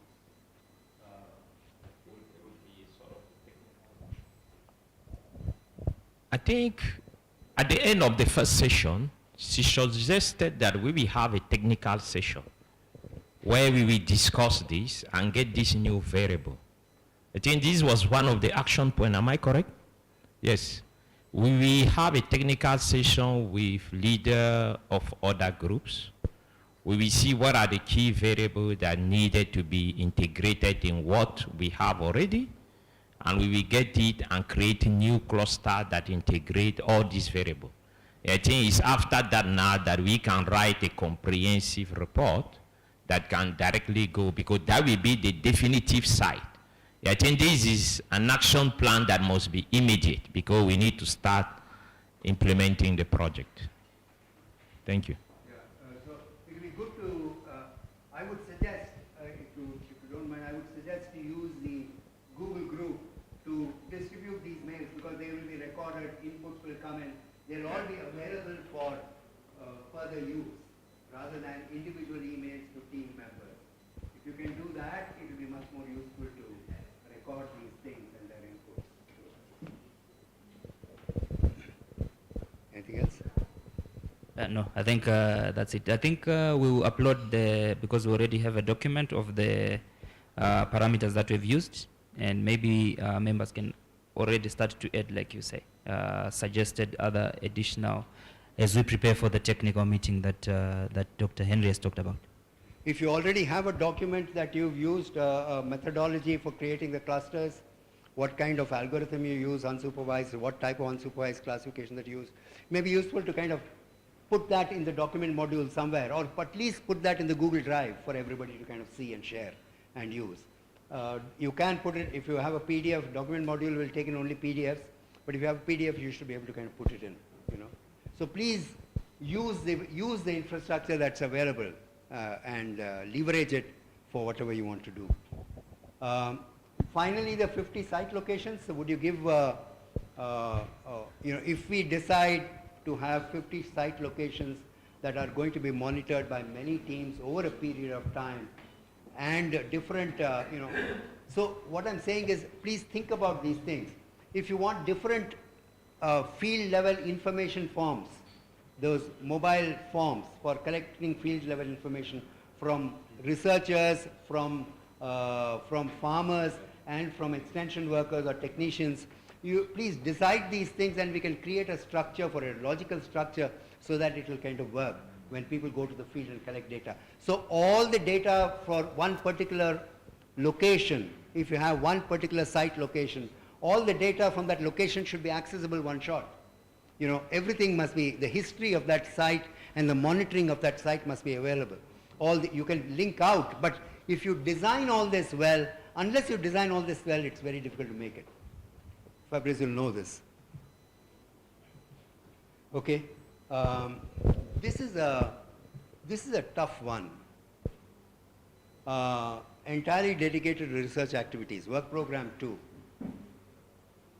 Now there is soil health, essentially as I saw it, there is soil health, there is selection and breeding, there is pest and diseases, main aspects of these things. All of this will require field data collection. Now, unless you have a data model, what is the kind of structure in which you're going to collect the information? And share that structure with everybody else, at least with us. Then we will be able to build a database that will be appropriate. Because when you have a structure, you're talking about categories. You're talking about a data model for pest and diseases, for soil health, for selection and breeding. That data model needs to be kind of mimicked. That thinking of yours, of what is the data model, what is the reason why you've collected this, must be mimicked here. So if you have a data model, you must kind of share it with us sooner or later. Do any of you have certain forms and things like that? Yes. This is really a complicated situation because the type of data that each scientific group may be different. And it goes to my initial thought about who is coordinating the data management. Because we need somebody with a skill on different data type that will be able to analyze this and create what we call the common data model. Because at the end of the day, if we want the project to connect all the dots by the activity of each individual group, we need to have what we call the common data model that allow you to feed in all the parcel in order to have a unique product. Now, who is managing the overall data? Because it is that entity that will be able to help us. Yes, all of us have our data model based on our need. The pest and disease have its data model. The soil scientists, the eDNA, the molecular people, they have their data that are different category, different data type. But I think we need to think also within this meeting, we take the responsibility of fusing all this data and establishing what I call the common data model that will allow us to integrate all the features and get a final product. Thank you. Very important point. Now, I would think the data model is, there are two aspects to it the way I look at it. There are two aspects to this. One is the scientific aspect, which is what is the relationship between soil data and eDNA and breeding and plants and things like that. That, I think the data model must, the responsibility of that data model, it should be shared among the team, but I think the scientific must really anchor the data model. What we can do is we can implement the data model. We can give suggestions to the changing of the data model if necessary for better access, better putting in. But the bulk of that intellectual work must come from you people. CIRAD must take on that responsibility. Somebody must take on this responsibility. Oui, voilà. It's always the same one doing the work, huh? It's a very critical and important question that you ask, okay? And I'm going to bring a kind of response to say that it is our responsibility. There's not a single entity, person who's going to bear this responsibility to organize everything. Let me explain and maybe clarify. If we want a data model that everybody wants to use, we first need to know which data everybody requires. And we have not yet reached that stage in terms of understanding, for example, on each of the project site, which kind of data we will collect. Okay? Once we have this information, we can start to organize, clarify, sort, avoid redundancy, share information, and so on. Okay? We have not yet reached that stage. We, of course, start to have a small idea of what pest and disease people want to assess, but which format, how, which frequency, we don't know. Soil people, same thing. Agroforestry people, same thing, okay? So it's time to interact, it's time to organize, and based on the information we will receive, we can take the responsibility to initiate the work, meaning to generate the draft format of the data model. And after that, I believe we will come back to you to make sure that everybody is happy with that. That's the way I would propose. But please send model. Do you want an Excel spreadsheet with 50 columns, 200 columns, whatever? Do you want to collect data regularly, monthly, yearly? Which kind of data are you going to collect? We have to work on that. So I agree with you to say it's critical. I agree with you with Prabhakar to say it might be a big part of the beauty of the platform. But put it that way, more work needs to be done. Which kind of data, Henry and your team, you need? Natasha, Nakori, Nafori people will need. How do we organize that? Let's do it. We are willing to support. I mean, it will be definitely an interactive process. We can start to, how would I say, merge, collate all the information, coming back to you, and we interact, okay? So it's not an answer from a politician, but send us data and we will develop the model data.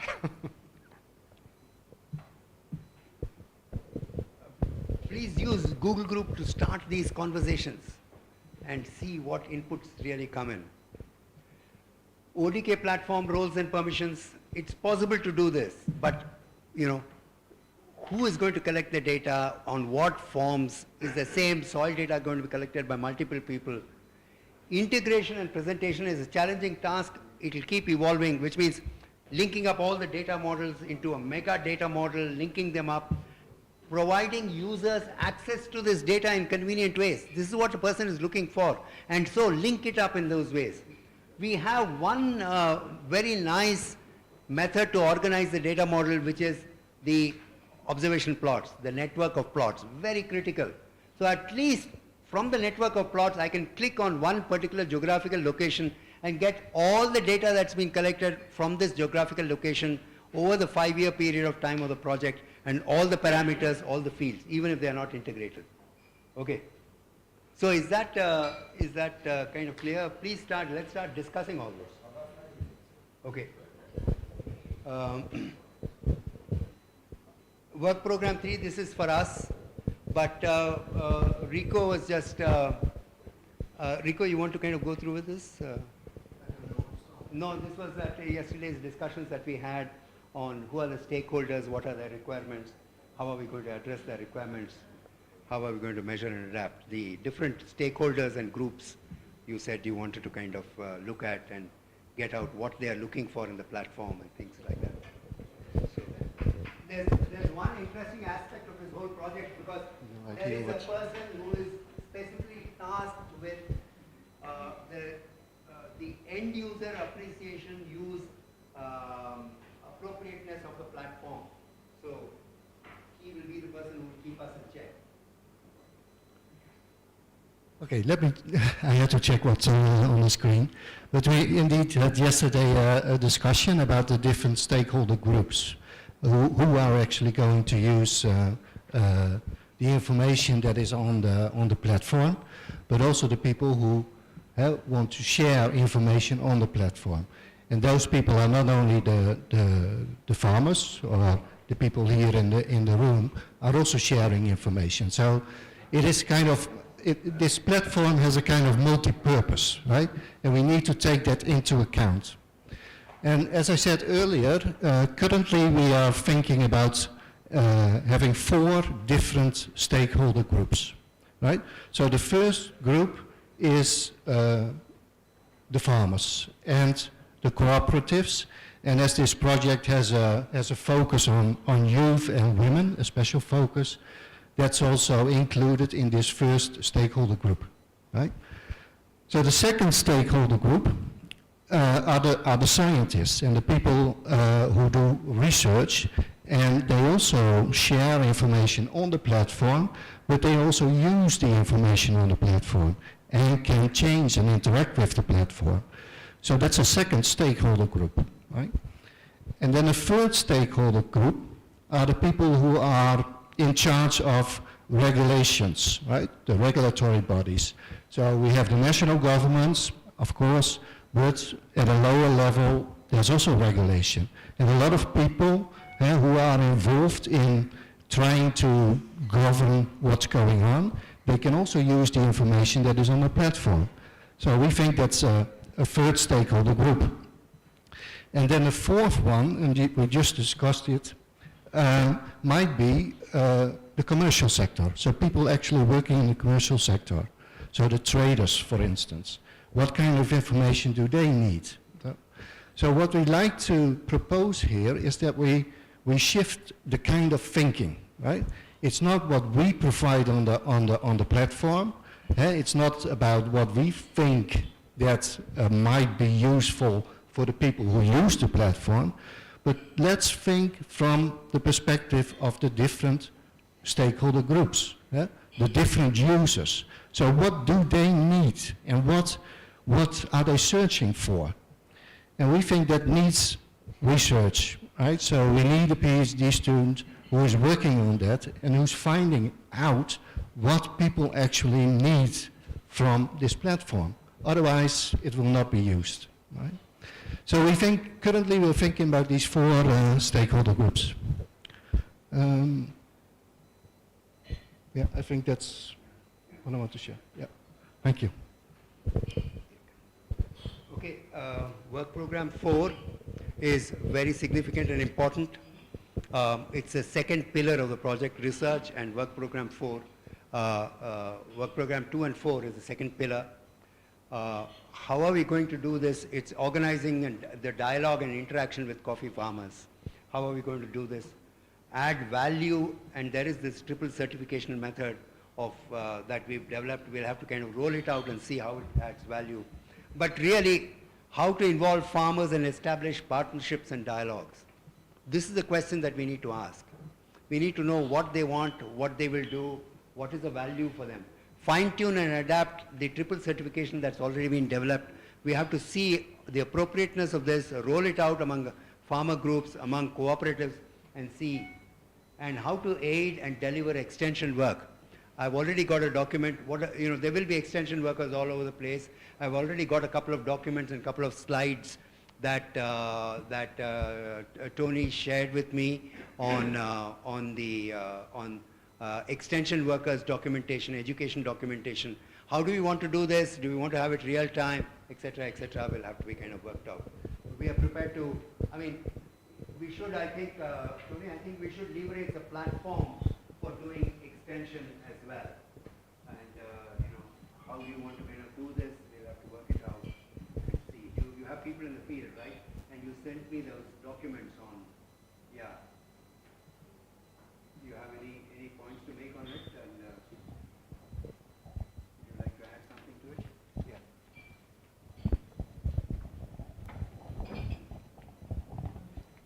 Well, for us, we are a business. The farmer is a business. So access to information is very key.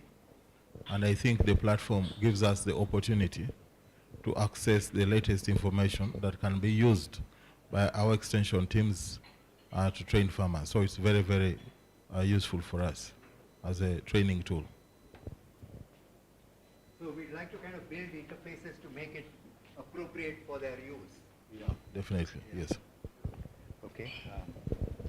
Okay, so that's that. And last but not the least, I would like to kind of say that there is this aspect of project management, and here we will be able to, we will kind of help the lever, you know, there is the Google Drive, please use it. All the documents, today's, you know, the meeting notes of all this must go onto the Google Drive.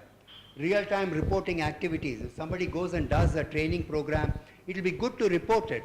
If you want to report it, let us know, so that at the end of, you know, Fabrice and the management team doesn't spend 2 months in preparing reports that must be filed with the funders. If we really do it nicely and with real-time design these things, at the end of the day, putting all these reports in and putting evaluations and things like that for the end users, it'll be very convenient to them. There is also this idea of multi-site for multi-stakeholder engagement. They are supposed to, one of the roles of the project, of the governance team, is supposed to be to interact with global initiatives in this area, interact with governments and multilateral agencies. So for all that, the portal must be a place to showcase all this. So if you want any structures for doing all this, please express it, and we will try and build appropriate structures. So for each work program, we are finally kind of requesting for each work program to kind of come up with what is their requirement in an integrated way, and what kind of features that we will build for the end user. I'll stop here, and if you have any, over to you, Fabrice. You want me to conclude? Yeah, I guess they have.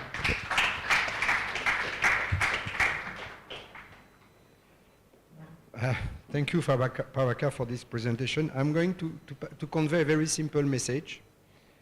I'm pretty sure you are completely overwhelmed by the number of information which were given to you by Prabhakar, the capacity, the potential, the diversity of the services that the platform, together with the Google Drive system, can provide to you. I'm really sure that you have not absorbed everything in one shot, and that you are very familiar with it right now after the presentation. And I just want to tell you that I am in the same situation than you. Some 6 months ago, I didn't know anything about Google, and Google Drive especially. And slowly, because of the requirement of this project, when I started to be fed up to type email address, 10, 15, 20 email address in my the message I wanted to share, I just decided that maybe a mailing list could be useful. So the process to do a mailing list under Google is something specific. I made lots of mistakes. You shared that, I shared that with you. You received information, I didn't know what you received, and so on. But slowly, it works. You learn, and it works. And now I'm very happy to use it. I believe the potential of the Drive is exactly the same one. If we use this tool, suddenly you will start to be more familiar with it, and you will find the benefit of it. What we were discussing with Rico and Strand, it's to make sure that the platform or the Drive is matching your expectation and your need. Because if we design something that you don't need, definitely there's no need to spend that much of money, time, and effort. So let's make sure that what we design is something useful for you. And if I think about the network approach of the project, it offers a great possibility to organize the data, to share the data, and to make sure that everything will be available, the one we need, from the place we need. And I think the IT tools can really help us develop this, and I hope it will find some use for all of us. We are at the starting point. We have not solved all the problems. We are discovering more and more problems every day. You are asking questions quite relevant, quite bothering to say. But let's try to address that, and let's make sure that after 1 year, the platform and the Google Drive, we will all be familiar with them and we'll feel confident. I noted down few points, but okay, we have some challenges ahead, but I believe they are extremely interesting one, and it will be for the benefit of our community, largely speaking, from producer to scientist. I don't know who will be the easiest one Recording to manage, in progress. but we'll see. And as Rico pointed out very relevantly, it's to say that the platform will also address the needs of people who are currently external of our project, the policy makers, decision makers, trading people, who might find also some use and some relevant information. So that would be my conclusion for this presentation. Rico, you want to add something, Stren? Rico, how do you, one PhD student, master's student, things like that? I mean, masters, how are we going to go about it? Yeah, we have still 1 or 2 positions open for PhD students. So we would like to see that one PhD student based here in Makerere works on these kinds of issues. So on how the platform can be made of relevance to the people who are going to use the platform in the end. And as I said, there are different stakeholders, so the platform can also have an opening site where you have entry points for the different stakeholder groups. But how to fill that, we do need more information, and we do have some time for that. I like the way you mentioned the 4-year runway that we have to make it happen. So in that period, we also would like to do some research on what is relevant for the people who are actually going to use the platform in the end. Thank you.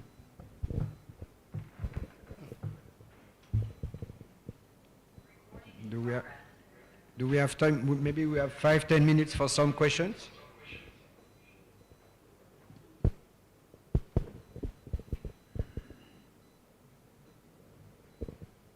Meaning everything was clear. Yeah. Oh, one question.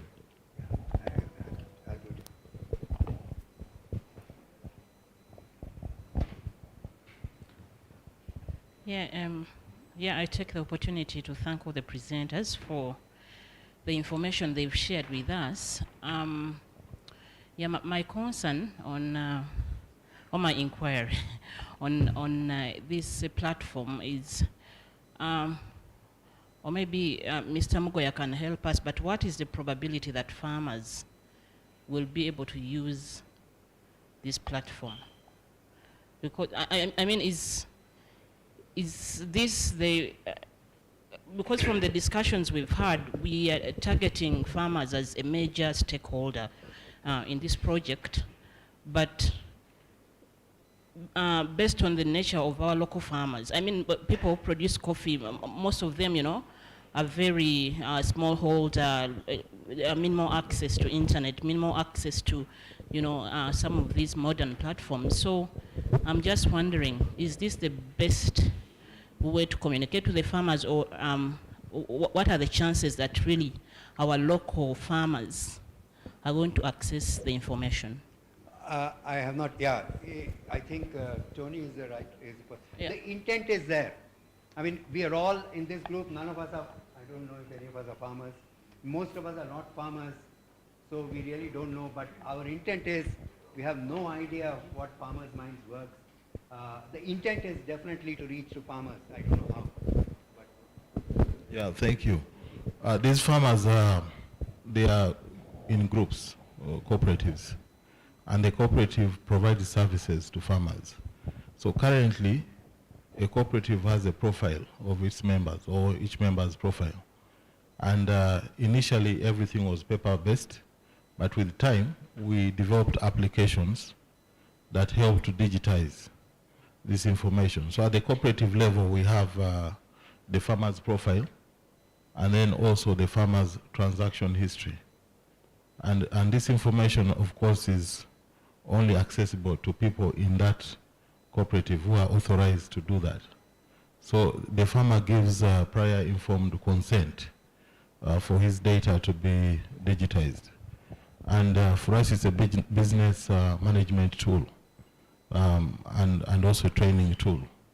So previously, we had challenges with licensing of these app developers. You know, we had to pay licensing fees to use these apps continuously, and that wasn't sustainable. So in our discussion with Prabhakar and CIRAD was to look at how to develop an open source platform that can be used by cooperatives who need it for their business management and also training needs. So I think it's a useful tool also for us in the coffee business, because we sell our coffee as traceable coffee, and one way of proving that is by showing the chain of custody, how this coffee moved from the farmer to processing up to the final buyer. So it really adds value for us. So each individual farmer may not use the application, but the cooperative can use it. The Association of Cooperatives, which is UCFA, will use it. So I think it's a very good tool for us to improve our work with the farmers. Thank you. You want to add something? No, I think it's an important point. The idea that I get is cooperatives will be the first major kind of users on behalf of the farmers to add value. But we'll see how we go down to the other level. We'll have to see that. I think the answer is in what he asked. He said if there is some valuable information on this platform, the farmers will use it. That one we should not, this idea of thinking farmers don't have time for crap. But if there is something good, and we've told them there is and they see it, they reuse it.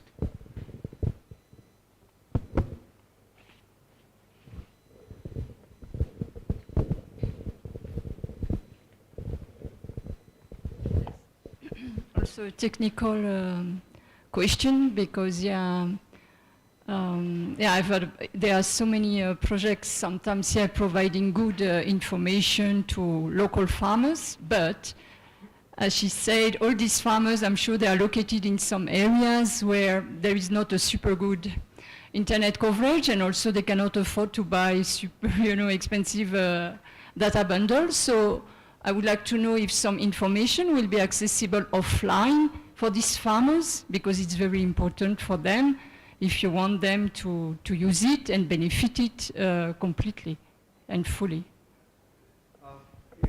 We could, we could try a few things. We could, for example, all the training documents, all the other documents, we could work in a dual mode, which is a paper mode as well as a digital mode. That's one option. The other option is we could work with devices, and ODK is very, very good at this. We could work with devices that will keep the information on an offline mode, and once it gets online, it will kind of communicate and sync the information. So I think there are two options we need to think through this. The first option is to use a paper, a dual mode, a paper documentation and a digital documentation side by side. It's double work for people who are entering the data. The second option is to work digitally at the source, but in an online and offline manner. Both these options are available. We need to see for what we want to use the digital at source option, for what we want to use paper at source, and then digital in the next stage.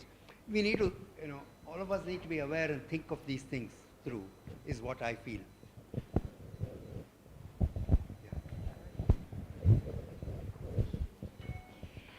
You talked about citizen science just earlier, and actually it's a really a critical point. We were wondering how to make it, to settle it with the farmers. We think there are methodologies that we are not expert on, so Have you any ideas, or or it was just like we have to do that and then, or you know how to implement it? Pierre also would have something to add on citizen science. Well, citizen science is indeed a hot topic, and I'm glad you asked, because a colleague of mine is at the moment developing a MOOC for citizen science, and that there a lot of projects have used it, and they also learned what can go wrong, and when people are actually motivated to share data, because that's the issue. So one important thing is, as I said earlier, is trust. So who is the organization who's asking from us to upload data? Another thing is that there needs to be some kind of incentives, right? So as was said, if a farmer has something to gain through sharing the data in the end, and he can see it or she can see it, right? Then a farmer will participate in sharing information, and afterwards also using what's coming out of it, right? So we're learning about it, and there are quite a lot of publications out there. So what we do need in the project is, a person who collects all this kind of information about citizen science, and what can be made of use for this project. Yeah. So. Well, we still need a PhD position here, and this person, we hope to that this person will look into these kinds of issues. So first of all, this user perspective, right, and the different stakeholders. Second, the citizen science, and third, and I think that's also a quite important point, is to look into the existing information system and how the new tools and how the new information can be related to the already existing information, right? So otherwise it's just a bomb dropped from the outside that people will not use. So I think these three things are quite important, and we like to see that this new PhD is working on these three things. Yeah. Yeah. So just one point on the citizen science.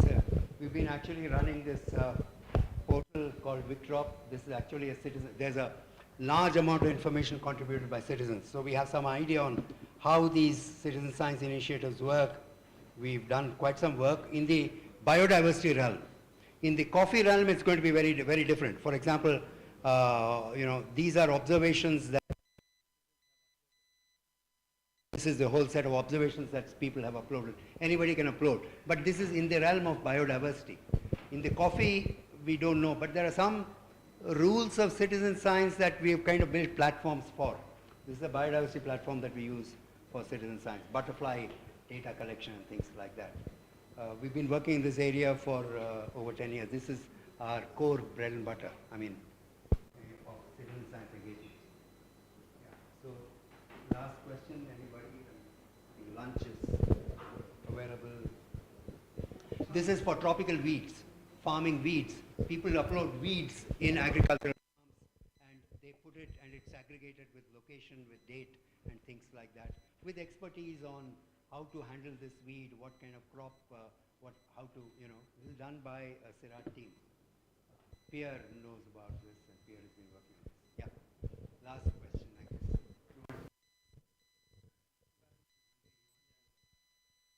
Thank you, Tabaka and team. What I've imagined is the intensity of the work in terms of commitment, because it's like already from the minutes of from the what we've been doing, it's like weekly, and when the project gets more active, it means even the frequency of activity is going to increase. I don't know in terms of preparedness of, let's say, for example, from the field, the extensionists, how they are going to match that pace, but also maybe the IT persons, whether they have to be, I know it's currently one person per institute, and I know with time it's going to demand more from them. Already I've got some feedback that it's intense. So I don't know whether there is any plan prior that you envisaged to match the pressure that may arise after through the implementation. So this particular work and project is more than just a job for me. I mean, booking time and things like that is outside this. We would like, I mean, the offer to involve yourself in the platform is open. Please do engage with the platform, the IT team. It will be nice to have ideally one person in each institution coming at least for the meetings and finding out what is happening and reporting back to the team. But as of now, it's completely voluntary, completely open. People come, people don't come, because I know commitments are there. We'll work like this. It has to come from inside. That inspiration of wanting to do it must come from that IT person. That's the way I would look at it. Fabrice, you want to comment on this? This has come successive times. Okay. I don't know. Do you want to commit a person and hire a person for this job? No. I think that's, we don't know. Committing and hiring a person is a different ballgame altogether. You know, whether the person has required skills, how much time will the dev team spend in trying to train this person and things like that. It's up to you, up to the IT team in each of the teams to kind of participate. I think you should comment. It's come out. Sorry, I didn't hear. No, but this particular question that he's asking, IT team from each.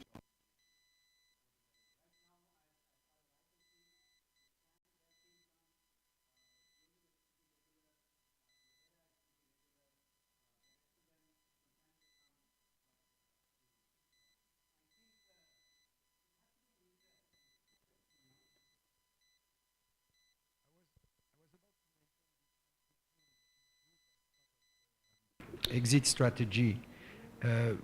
What we want is that the expertise, which is actually at strain level, which will slowly be shared within the project, it has to remain at the end of the project, okay? And to be able to achieve this, it's critical that people from your institution, each institution, step on board. And that's all the dynamic actually of the IT teams. Thanks to the fact that in each of your institution you have an IT person, it should be possible to organize the work. That's the idea. Now, how we do that? Well, it's a very interesting and young question, and we are still finding answer to that.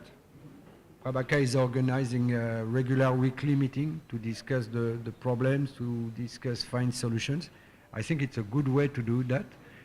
After 4 years, I really expect that people from each institution will know exactly what is the platform. And then we will be able to address the more specific question of Professor and Henry. What do we do with that? Who will take the lead? Who will take ownership?